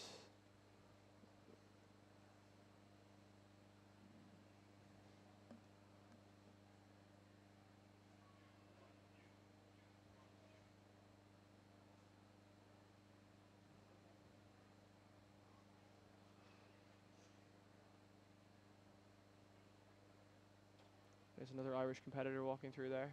Ireland's gotten big with the clock recently. Yeah. There's been a lot of people getting quite fast and nearing that sub 4 barrier. Nice. So it's Ha- very exciting to see. Do you sort of feel like in a more like elder position, considering you It's used to hold the NRs? Absolutely ridiculous. Until about a year and a half ago, I had the NR and there was no one even remotely close. And now I'm 2 seconds behind. Like, How many people now have? I'm NR. Well, I'm not sure about now because I got PRs, but before today, I was like NR 5, Okay. Yeah. and I came nowhere near podium at Irish Champs this year and stuff like this. It's fun though, like Yeah. No, it's great. it is. Yeah. It is what it is. Better this than get the event deleted, you know. Yeah. it's, Fair enough. it's like when we added Scoop, you know, where Yeah. the rankings were very volatile. Yeah, exactly. They would change literally every weekend. Is that a 4? It does look like a 4. He It looks doesn't like they've seem- just removed the display. Yeah. He doesn't seem very happy, but It'll be okay. Yeah. It's first round. He's Exactly. definitely made second Definitely round. made He has second nothing to round. worry about. Shaking of the head. Yeah. He's very self-critical. But yeah. This will be Jack's first major as well. Okay. In fact, probably the biggest comp he's been to before would be Irish Champs, which had 200 odd people. So Yeah. Getting to know the stage. different et ball cetera. game entirely. Exactly. The lighting is super bright as well. Super bright, it's great. Super bright. I love it. Yeah. It's really nice, but if it's your first time dealing with like that much light Exactly. on your puzzle, it's probably something you haven't practiced with before, Yeah. so you kind of have to get used to it on the fly. My one has it's like metallic dials, and I glinted them into my eyes at one point. Ooh. It was kind of distracting, but It looks like we got a fresh display on. lovely. Love to see it.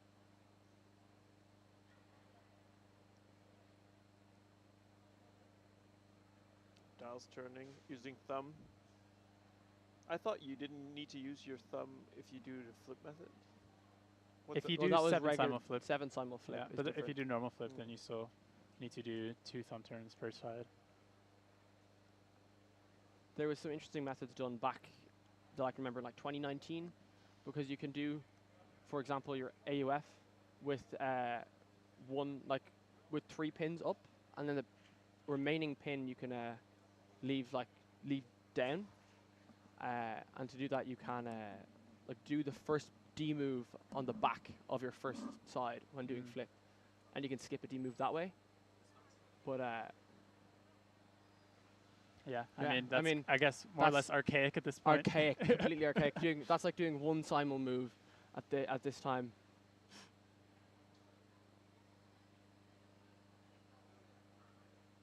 We have Magdalena now about to solve.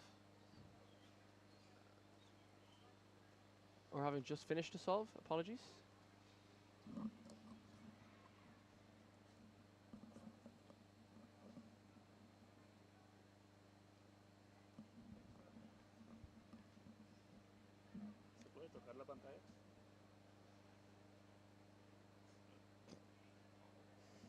There we go.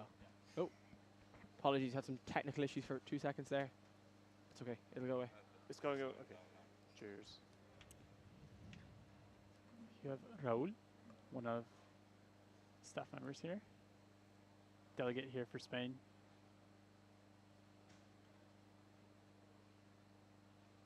there's so many members of the Spanish community that are not delegates that are so involved in the organization and helping out, Yeah, it's which is great to see. it's A community where you don't have to be yeah, a delegate. it's a very tight knit community, and they all help each other out in any Yeah. way they can. It's great.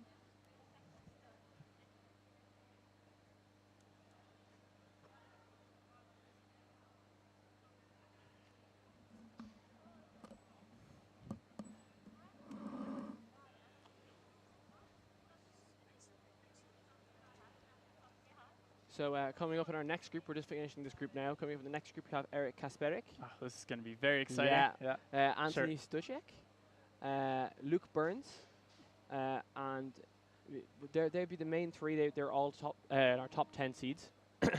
Eric, of course, far and away the highest seeded of this competition. Yep.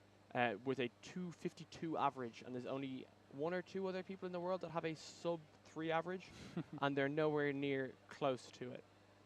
So the next average, is it Niklas that's next? Oh, Vladimir. Apologies. Vladimir has a 2.6, and then Niklas has a 2.9. Yeah. So Eric is far and away ahead of everybody else. Yeah, I'm really curious to see how he performs, because to my knowledge he hasn't competed at Euros before. Yeah. So this will be his first major, and he very clearly has good nerve control, because Very, he's, yeah. you know, He's the a- best at clock, which is probably the event that demands the best nerve control. But yeah, I really want to see if he can bring that to Euros as well. Luke Burns, of course, having UK national record single as well. Yeah. Luke had a very unfortunate mishap with I guess, disqualified national record average. Oh. After the fact, they checked the video footage, and there was 2 misscrambles. Oh, that's unfortunate. So Luke, very, very good, had a very, very good average temporarily, but still has a 3.5 average. Yeah. And what was the disqualified average? Oh, it was 3.3 something, Okay, I believe. yeah, I yeah. can't remember off the top of my head. It was very fast. Yeah. But certainly one to watch, even though capable of much better than a 3.5 average, even though that's all he has.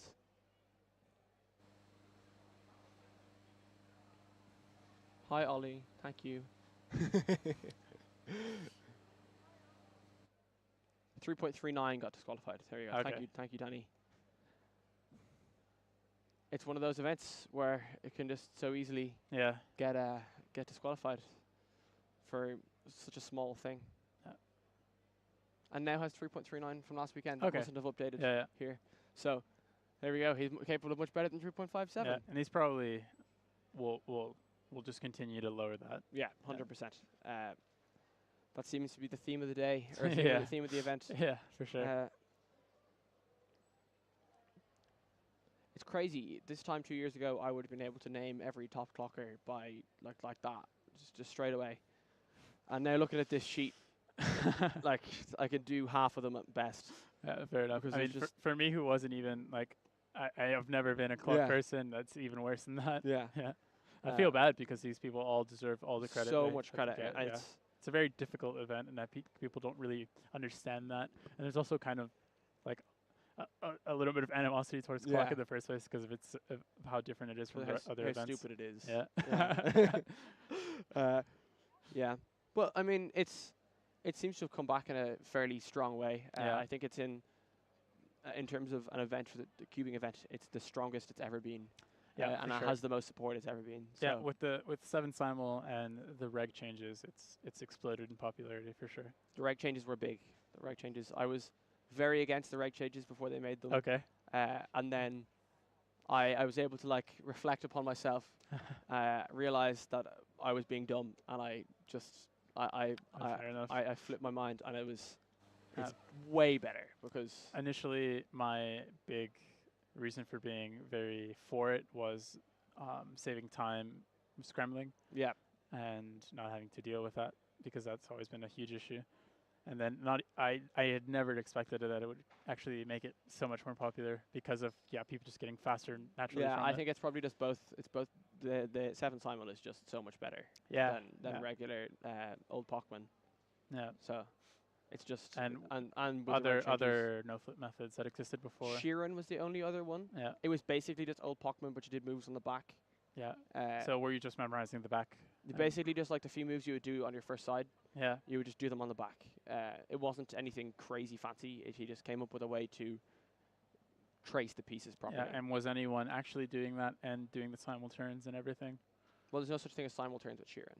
Oh, okay. It was just one turn at a time, and you're doing the so turns what? in the back. So it was you. The only time you were saving is The flip. The flip. Yeah. Okay. Which A is couple of people got quite fast at it. I know Rian Burke from Ireland got quite fast. He got sub 5 at it. okay. Like you know, it's not a bad method, but 7 simul is just better. Yeah, and are there any other no flip methods? There's I guess variations of 7 simul. So I use 7 simul flip, which means you avoid D moves. Yeah, yeah. And then there's new one which I actually have no understanding of. It's called pseudo 7 simul, Okay. which is basically where you can turn. Like so, each move in a 7 simul solve has a 1 in 12 chance of skipping. Yes, because it's just like when you count. Yeah. There's 12 positions it can be, and you need to move it to the solved one. So if 2 of those happen on a simul turn, that's like 1 in 144 chance of it happening, where you skip an entire pair of moves. Yeah. Does that make sense? Yeah. Yeah. Whereas pseudo 7 simul is basically learning a bunch of cases, and like basically making a 7 Like simul forcing that. into a 6 simul. Oh, I- on every solve. On the solves where you know the case for it. Okay. It's unbelievably complicated, and I have no desire to understand it. Yeah, fair But enough. it's a bit like learning a bunch of ZBLLs for 3x3 in terms of like Yeah. the work required. It's just learning cases. Yeah, fair enough. What was that first solve? 3.14, I think. 314. Wow. He safety. He safetied that. He checked the back. He did.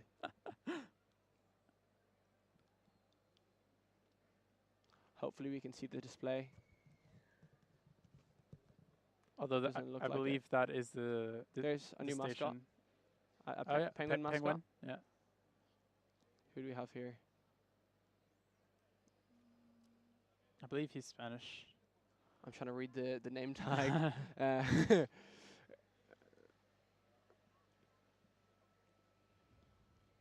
so Eric Kasperek, obviously, Anthony Stoyek, Luke Burns, Jakub Turcic. There are our top 4 for the group. Eric, Anthony, and Luke are definitely the best clockers in this group. Probably some of the best in the world at this stage.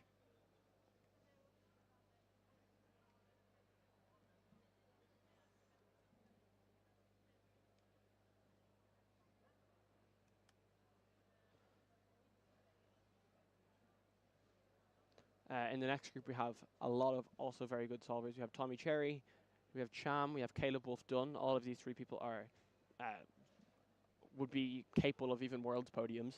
Yeah. Jacob Cham obviously won in 2022.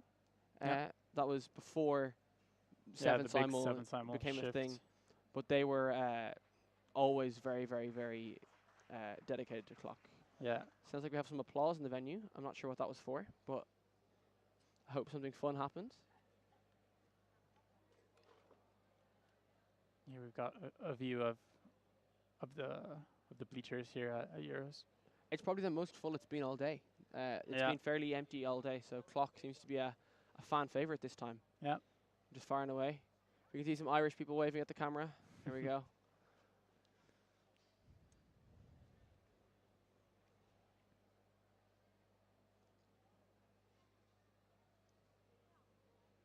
Looks like we're finishing up on the red stage. Or is that the orange stage? The saturation's a bit funny. Yeah, I believe it is the red stage, but yeah, with the colors, I'm not too sure. Yeah, it's beside the yellow. You're right. It is Yeah. the red. Yeah.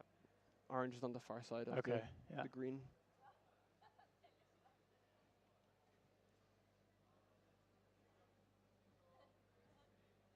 You have any results you're particularly happy with today? You got your 6x6 PR single? Yeah, that was the highlight, I'd say. Didn't expect to. I definitely wanted a PR for 6x6. It had been a bit old, but I didn't expect to break it by that much. Yeah. Yeah, So I'm really that's, happy with that. what was your 111, What was your PR before? 119. Oh So, wow! Oh, yeah, big drop. big drop. Yeah. So here we have 2 of the best cubers in the world. We have Cormac Fink and Eric Kasperek. Cormac is one of our Irish competitors. He's great. He does a lot of. He's very good at square one for his age. Actually, he's getting very good very fast. Yeah. Seems He's to be unhappy. Yeah, does not look too happy with that one. I think he didn't start the timer. I think that is the display that's been. Yeah, I think it's the display. I think he just had a bad time. Yeah. Okay. Because I don't know. I recognize that it's the same judge. Yeah, here's Eric.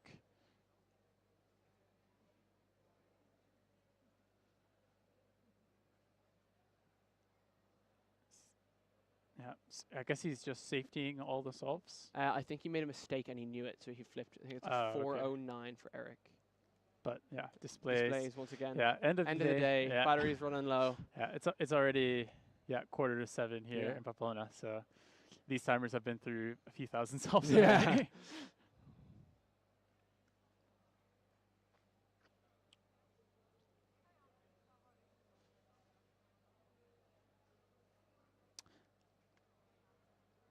Yeah, I wish I wish they would just tell them so that they could turn them off. But Yeah. yeah, I mean, that's just how it is. But we only have one more group after this, and then we'll be done for we'll the be done day, for the and we day, can exactly. quickly switch those batteries, Exactly. charge them, whatever we do.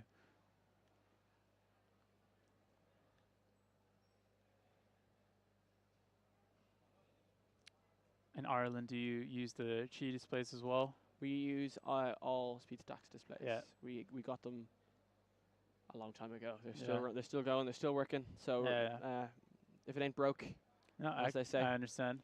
I think there's the Qi timers have their pros and cons. Yeah. The batteries don't last as long, but they use less batteries. Yeah. Is the thing. But they Yeah. also Are they able to charge to like direct power? so the way it works is you there's actually you have to replace 4 AA batteries, and they're replaceable batteries rather than rechargeable batteries. However, you can plug them in to a power source. Yeah. So people have been using portable chargers and stuff, and charging the portable chargers and plugging them in. But there's no rechargeable battery built into the display. Okay, that I makes see. sense. Yeah.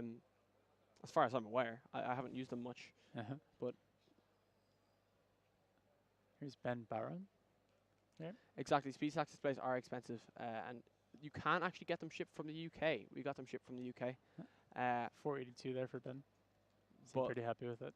It's looking like these days the GU ones are definitely the more Economic choice. Yeah. 100%. Probably more accessible.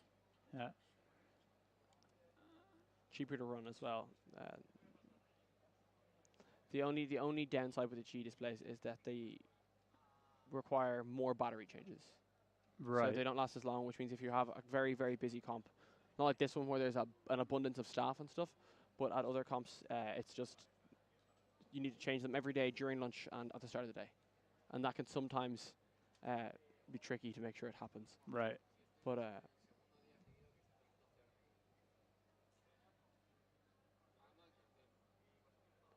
741 there on the green stage. Doesn't look particularly happy. But We hear some applause. What's going on? Not quite sure what that was about, but quite a few people applauded that.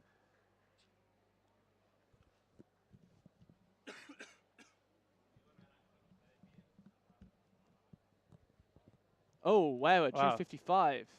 That must be Anthony Stoyek, who is currently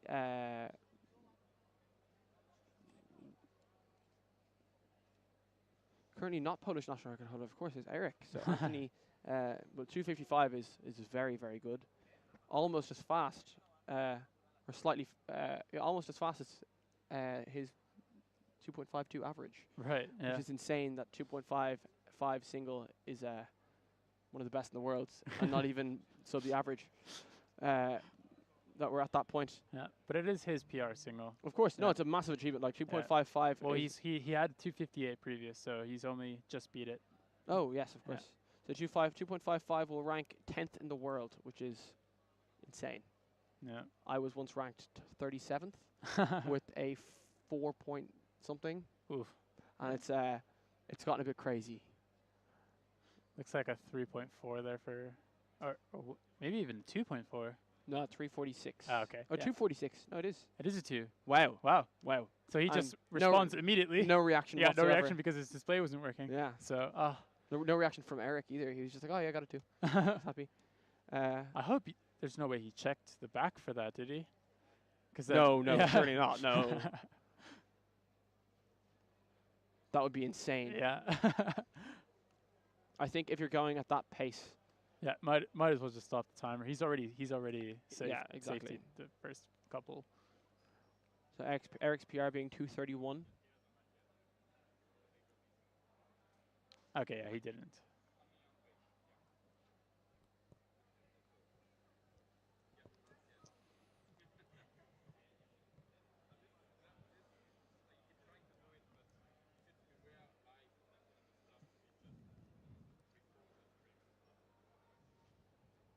We have our mascot back again, the penguin.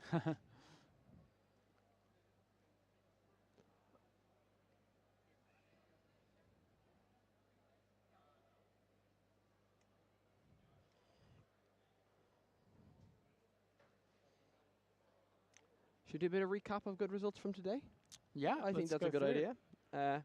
So out of all the results from today, I don't think we had any continental records. I don't think so, but we had Lots of very strong national records. Though. yep, and Uh, most are strong. Just Oh, we did have performance. continental records. Oh. Apologies. Daniel Rush with a double African record in 6x6 with a 120.1 single and a 125.5 average. Yeah, That's very good. He'd Yeah. be very happy with that.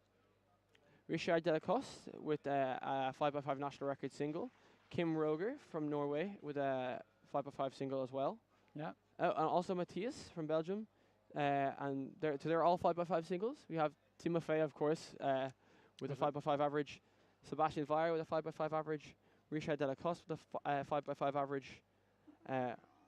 So many. Oh, I don't think I have time to read them all. I started reading them all and I realized that you there's realize so we- many. Yeah, tons of national records have been set. Tons of national records. But lots and lots and lots to come by the looks of things. Yeah. Oh, we've got Eric coming Eric going back on. with a counting 2 yeah and 292. a shake of the head with a counting 2. Yeah, Uh, yeah. It did look like he was like struggling to get Yeah. those last couple turns out.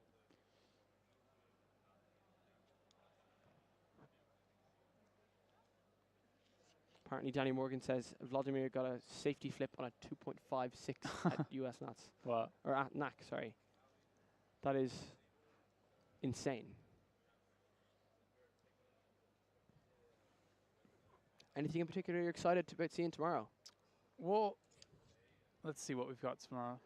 We're going to crown our first European champions tomorrow. We're going to get 4x4 blindfolded, 5x5 blindfolded, Yeah. and I believe and FMC? fewest moves. Yeah. yeah. Well, it's just the first rounds. I'm really curious to see how Scoop goes because, like you've said, It's it's super very competitive. it's very competitive. Super competitive. Yeah, you always like to see Well, that. Scuba is another one of those that you can't really tell until the final because it's so scramble dependent as well. That is true. So if you have the fast people in one group getting bad scrambles and fast people in another group getting good scrambles, Yeah. they're not equivalent really. But Yeah, and since for first round we are kind of exactly. divvying it up like that.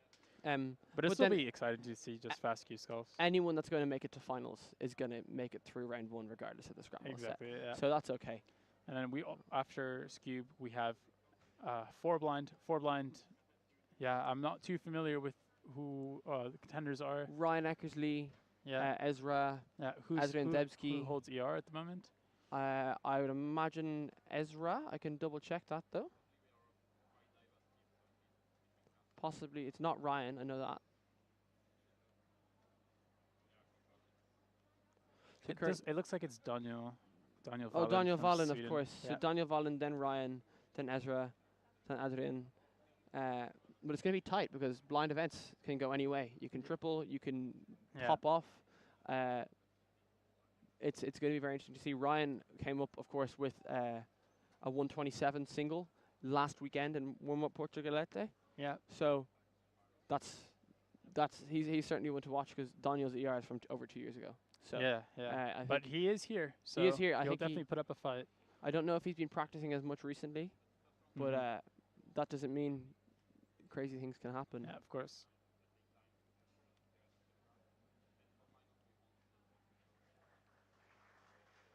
Lots of clapping going on. Yes, another big clap coming.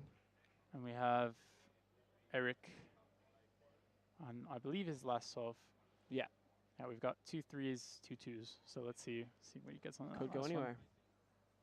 Although I think regardless of what happens, he's secured the first place for round 1 so far. Most likely, unless Yeah. unless Tommy comes out with something crazy in the next Yeah, group. yeah.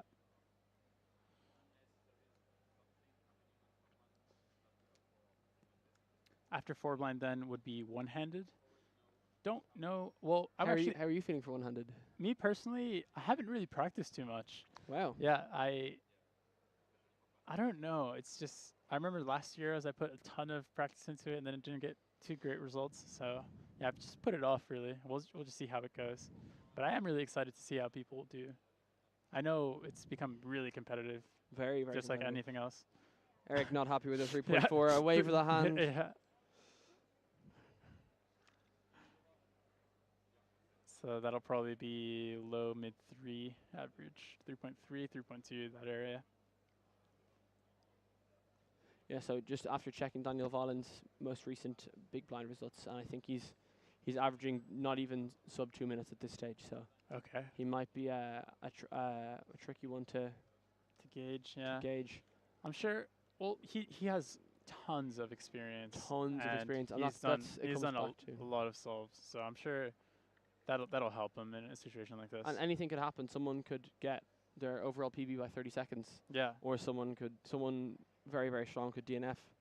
It can't go anyway. Yeah. But I guess that's the pressure of the European Championships, though. For sure.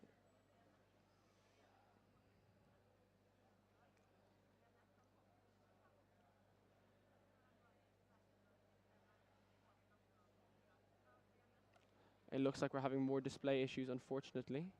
Yeah. After one-handed would then be square one. Any predictions for that? I actually know so little about the square one scene at the moment because it seems to be changing so rapidly. Of course, we have Hassan Kanani is here, isn't he? I believe so, yes. So he's obviously fast. Let's have a look, will we? Let's go to the psych sheet.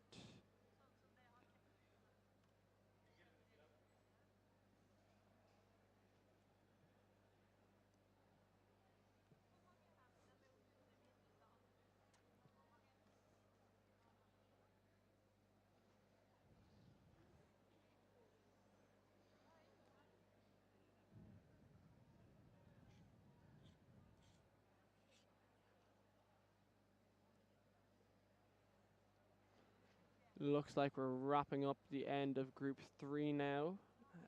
So our final group will be starting very shortly. Mm-hmm. Competitors are submitting their puzzles now. So, oh, Alessandro Ricci. Ah, previously, yes, of course. Yeah, I mean, square one is so competitive. With the exception of there's some people at the very top, but the third place or second, third is going to be very competitive by the looks of things. Yeah. You're seated pretty high up there, Patrick. You're seated in Yeah, 11th. and actually thinking I'm not competing. Really? Yeah, so the thing about square one is you need to know CSP kind of be in its Yeah. top contention, and I don't. I never learned it. Fair. So, yeah, I might do it, I might not. You know, kind of depends on my mood tomorrow. But yeah, it's not a particular thing I care about. And I also didn't bring a square one. I don't even own one. I didn't So, bring one either. yeah. So I'm gonna try and borrow one. I need to get my number of solves up for this comp, so I need to find one soon. But Okay. and of course, after square one, we have 4x4. 4x4 is going to be a good one. I think watching Seb and Timon mainly battle it out to see who's looking in better shape for finals. Yeah. But of course, Seb had European record for a very long time until up until a few last days week. ago. Yeah, or even less than Yeah. a week ago. so. But Seb has been practicing a lot, so I think we can expect to see big things out of Seb also.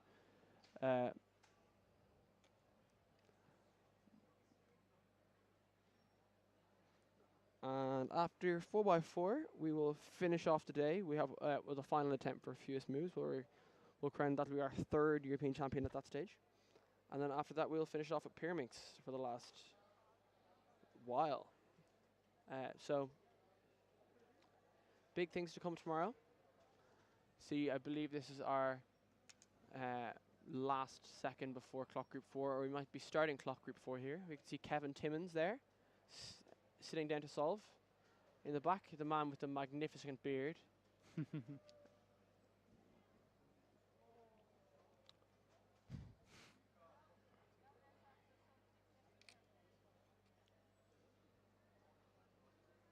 Have you any big surprises from anyone this so far? I don't think so. I don't think so.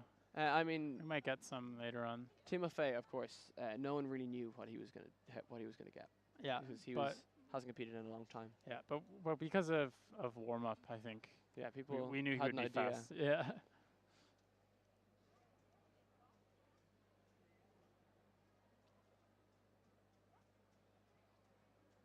Kevin looks like he got an 11. He won't be happy with that.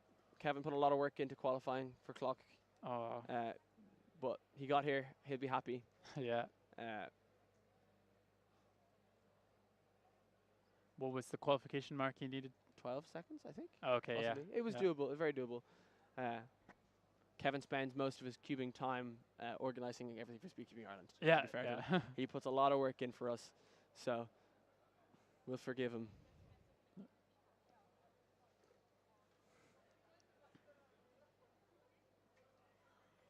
But I have to say, it's an incredibly well organised competition by Oh, this day Why? has been just unbelievable. Yeah. It's So so smooth. smooth, Yeah. no issues. basically right on schedule. Yeah, Yeah, it's been great. and it's shown a great kind of collaboration between so many different communities. People from some people made the schedule from different countries. Yeah, Some people like a big kind of overlap between France as well. They brought some timers. Delegates from all over Europe as well delegating. It's great. It's really yeah, great to no, see. it's amazing. Yeah, truly, it's like blew any expectation I had out of the Absolutely. water. And I had high expectations Yeah. because, yeah, I'm friends with pretty much all the organizers, and I know all the work they've been putting in for the last basically 2 years, and yeah, it's Incredible. beautiful to see. Yeah. Sinead Cleary in the top right, another Irish competitor. Sinead recently came from a competition in Brazil. Oh, She okay. went to Brazil for a while, and there happened to be a competition there, so she competed. Oh, great. Mary Hennessy making a delegate call for Caleb Wolf Dunn. Yeah, probably a similar to yours. Probably similar. Because clock. Mary is going to, I think, request some backup for the looks of things. Yeah. Clock can be so finicky and close when it comes to these things. Yeah.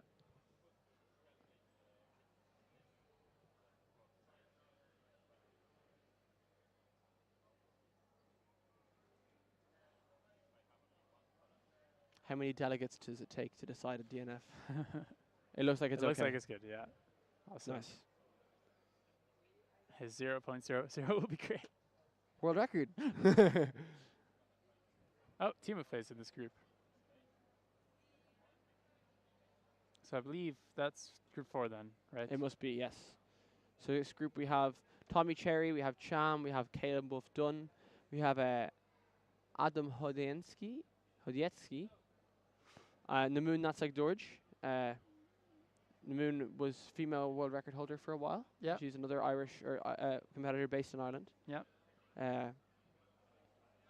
Yeah, I mean, it's just crazy that Namoon is now not even top 50 or exactly top 50 now, Yeah. compared to a few months ago, whenever 3.8 was top 10 in the world. Yeah, so even within this year, it's improved a lot.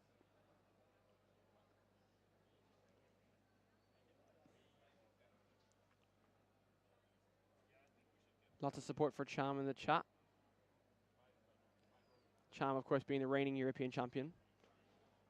Oh, and there they are.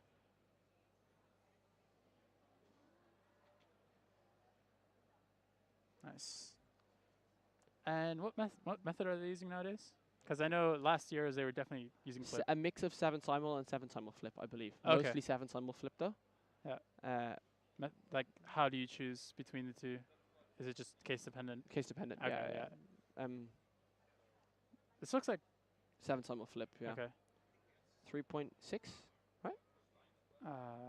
Hard to read. the Hard to display, read. Yeah. 3, 6, 7. Great. Thank you. Fantastic. Unbelievably helpful from Cham there. Yeah. Understood the assignment. Perfect.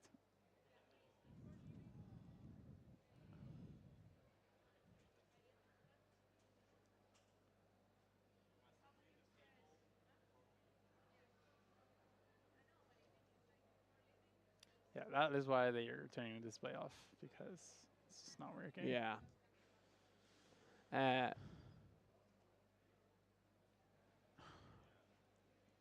Throwing gang signs. Pamplona, have you had any chance to explore yet? Yeah, I got in yesterday early in the morning, like at 9 a.m. or so. So Nice. did a bunch of walking around, saw the various. Really nice. Yeah, The big park that parks the and logo is stadiums. based upon. Yeah. Very cool. very beautiful. Uh, I've been to the Navarre autonomous community before a Oh, couple cool. times. I've competed here 3 times already, nice. and yeah, it's just one of my favorite. Tons of beautiful valleys. Yeah. and, yeah. The weather can be on the hotter side though, so yeah, pretty tiring, but yeah, it's great. Some happy smiles Yeah, there for from the 397. He's from the Netherlands. I See him at believe Evo was on pretty an much Irish every- comp. every comp I go to. 397 is quite good for Evo. Evo has a 3.65 PR single, so 397 is pretty close. I'd be happy with that. Yeah, awesome. And what does he have for his average? 4 point, where is it? There it is. 445. Okay, yeah. So that's pretty that's solid. a great start then. I mean, that would have been world record before COVID. Currently ranked 150th. That's just Insane. to me. Yeah.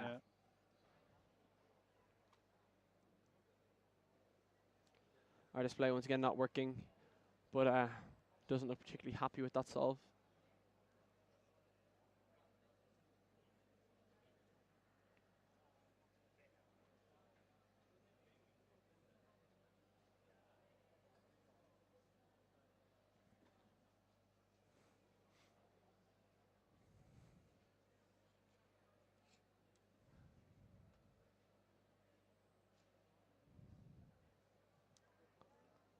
I think we have Cham again.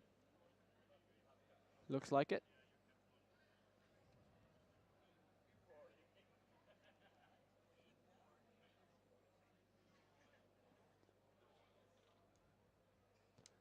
A 7.6 there, I believe.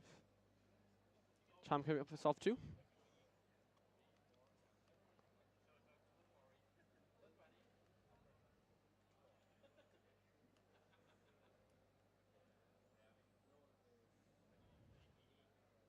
Another flip there.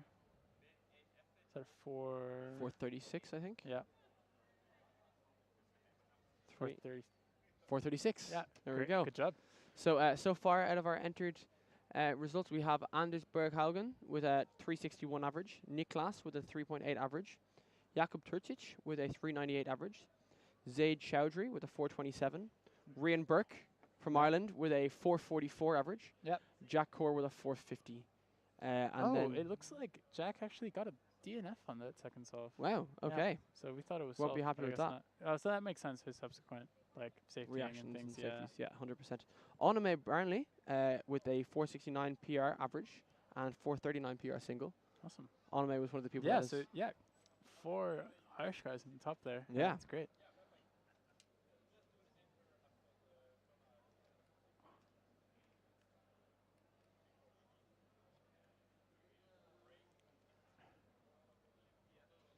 So it'll be the top 100 solvers will get through to the next round. And there's currently 177 entered. So we can approximate that it will be around sub 6 probably will get through. Or maybe Wow. slightly Yeah, over that. That's kind of insane. And the top Because you said a 7 average got through the finals yeah. last time. Wow. So sub 6 to get to top 100 is an insane improvement. It's Caleb not that was long done. ago, Just 2 No, years. 2 years is Yeah. no time at all, especially for that significant of a drop. So it was 16 in finals last year, and at just at the time it's entered so far, that would be sub 5. And that would have won Yeah. in Euros 2022. Caleb Wolf Dunn coming for solve 2 now.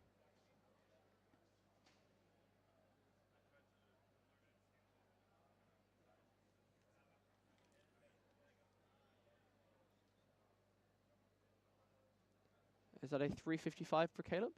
And he's happy with that. Nice.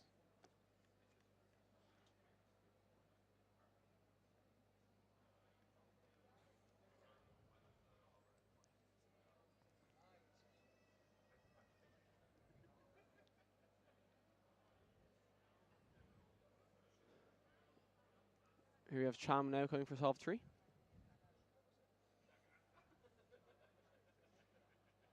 Looks like a very nice solve for 7 simul flip, or very nice scramble. Didn't get to see a display 391. there. Okay. Okay, they'll be happy with that, Yeah, I think. Sure. Cham historically has been struggling with nerves a bit. Okay. So counting 3s is very good. Yeah. They'll be very happy with that.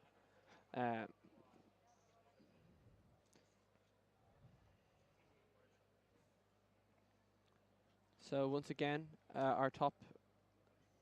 Oh wow! Fengguan Kelvin Lau, with a 348 PR average, has just taken the lead. That's another UK competitor. Okay. The UK has just taken off for clock as well. So many top competitor potentials Yeah. here. Even like theoretically, we could see an entire UK podium with Caleb, Cham, Luke, Kelvin. Yeah. Like there's so many.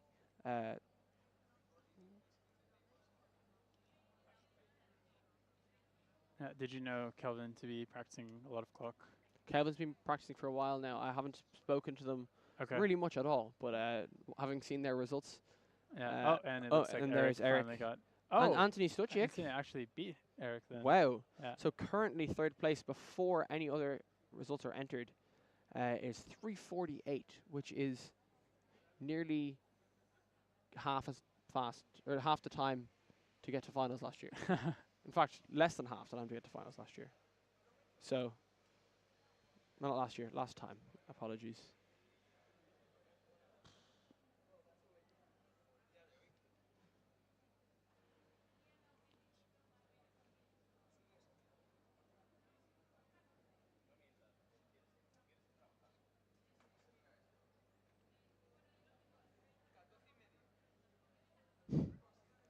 Here Bit we've of got excitement for Evo.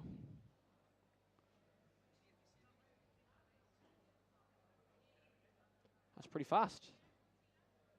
Solved, is it? Yeah, but we won't know the the time, unfortunately.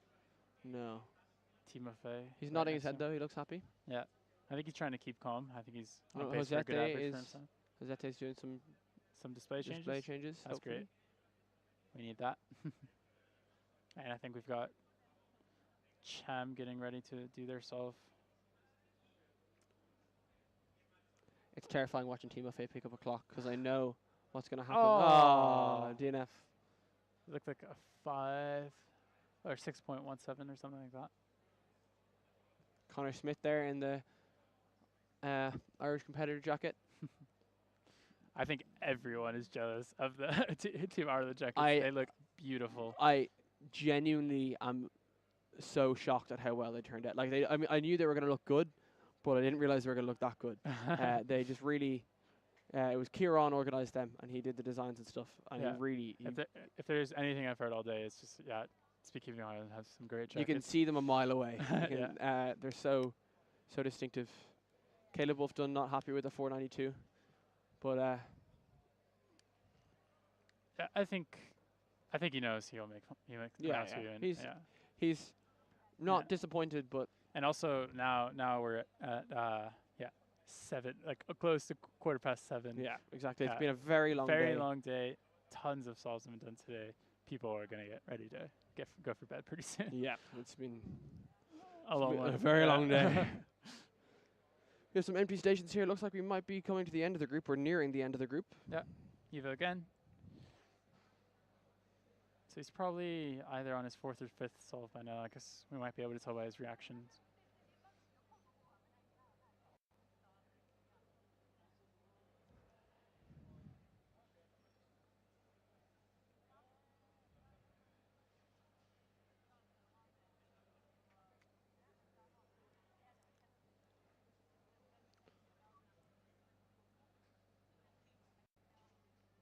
Ooh.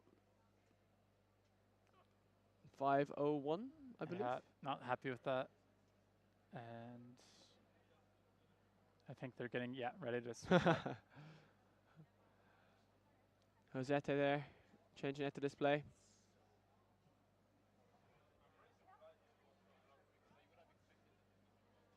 Okay, the buff done about to begin their last solve. Yeah. First solve on the news display. Yeah, So actually, you must be lucky. Yeah. He'll definitely want to finish his average strongly. Yes, he will not want to be counting that 4.9.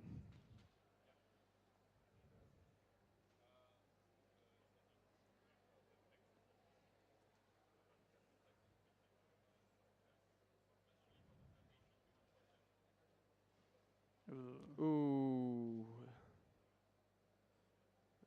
That was Unfortunate a last 7 or solve. an 8? Yeah, 7. 62. That's okay though. Very, very comfortably in the final round, or the second round, apologies.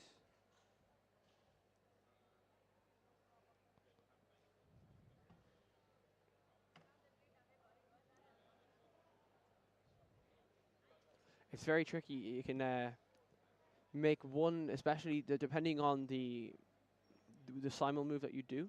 It's not that a move solves just one piece, because you can do when you execute your first move, let's say on the back before you. How am I doing? How am I describing this properly? When you execute a move on the back, Yeah. that can change things for the front also, which Oh. means that when you solve the front, because you do those front moves by visualization and not through memo, Yeah. it can often actually come to be like completely messed up on the back, because when you make one small mistake, that causes subsequent mistakes. Right. If that makes sense. Yeah. So that there was a comment there about it being completely messed up on the back, but actually sometimes something executing a +5 as a -5 or vice versa can cause the whole thing to look completely unsolved on the other side. I see. Yeah.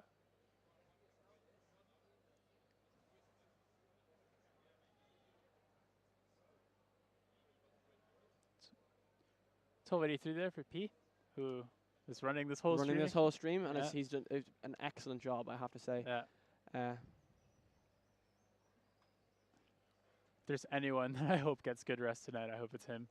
yes, been- he's been working very, very hard. Yeah. All All of day. yesterday as well, setting everything up. Yeah. I don't think I've seen him sit down. Yeah.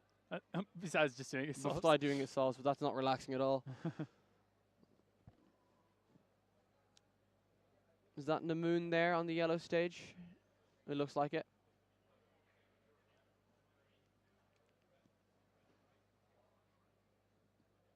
Yeah, if we could get Namoon. That's another Wrong Irish. Jane Kelly, close enough. Jane in an arm sling there.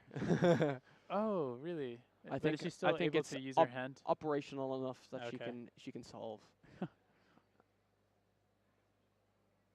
Yeah, is it just like the actual arm itself that had the injury? Yeah, I it think it needs resting most of the time, more so than. Yeah, very cool clock insert there. Very cool clock insert. It looks like some celebrations on the green stage. They've finished for the day. Awesome.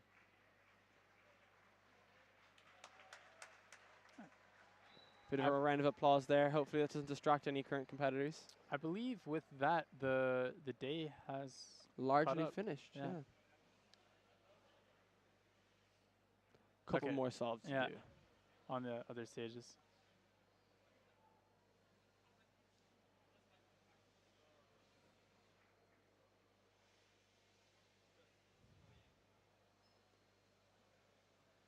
And Loftus again. Very, very fast Pyramixer, Irish competitor. Mm-hmm. He's gone. But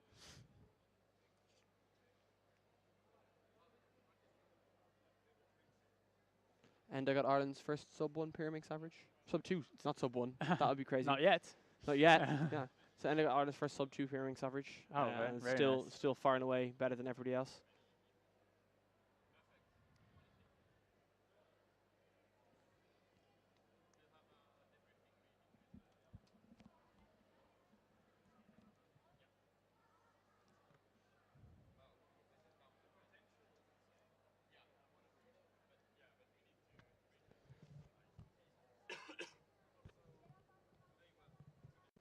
Carter Kukala there. They're obviously a very, very well-known cube solver. Yeah, not too bad at clock either. Not too bad at clock either, evidently. I mean, think they're all round. yeah very good competitor. They're really good at all rounding.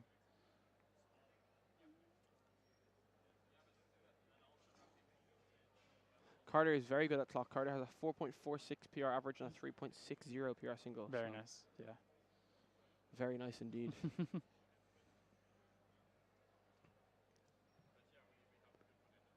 So each team of staff, so the staff that are currently on the yellow stage judging have been on the yellow stage all day, Really? and then tomorrow they'll move to a different stage.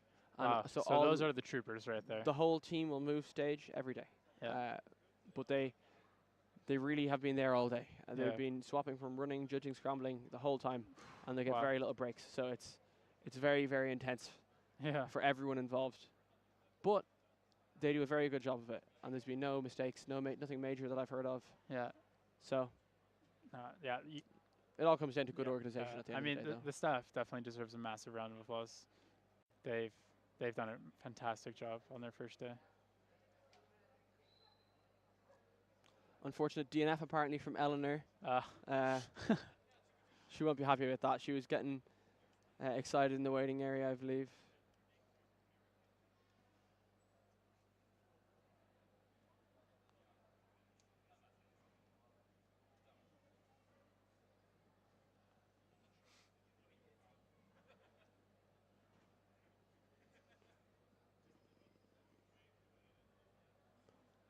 Yeah, so it looks like we're kind of wrapping up for the day soon. yeah. We haven't seen any of Tommy Cherry's solves actually, so he could have gotten anything at all.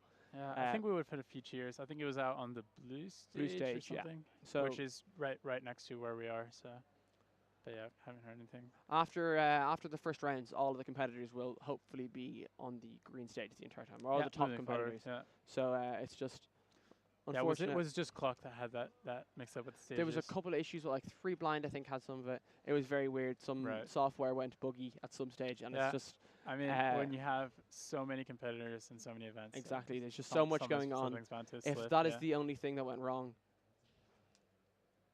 Yeah. Yeah. Okay, we finished our last solves for the day. Awesome. So I and think we're and gonna- just so you know, Tommy did get a 387 average. 387 Yeah, average. so pretty Perfect. solid. All right. But yeah, Well, with that, call it a day. Yeah, Thanks, guys. awesome. Thank See you you so all much. first thing tomorrow for Scube. yeah, skip at 9 a.m. 9 a.m. Awesome. All right. Local time. See you tomorrow. Bye bye. Bye bye.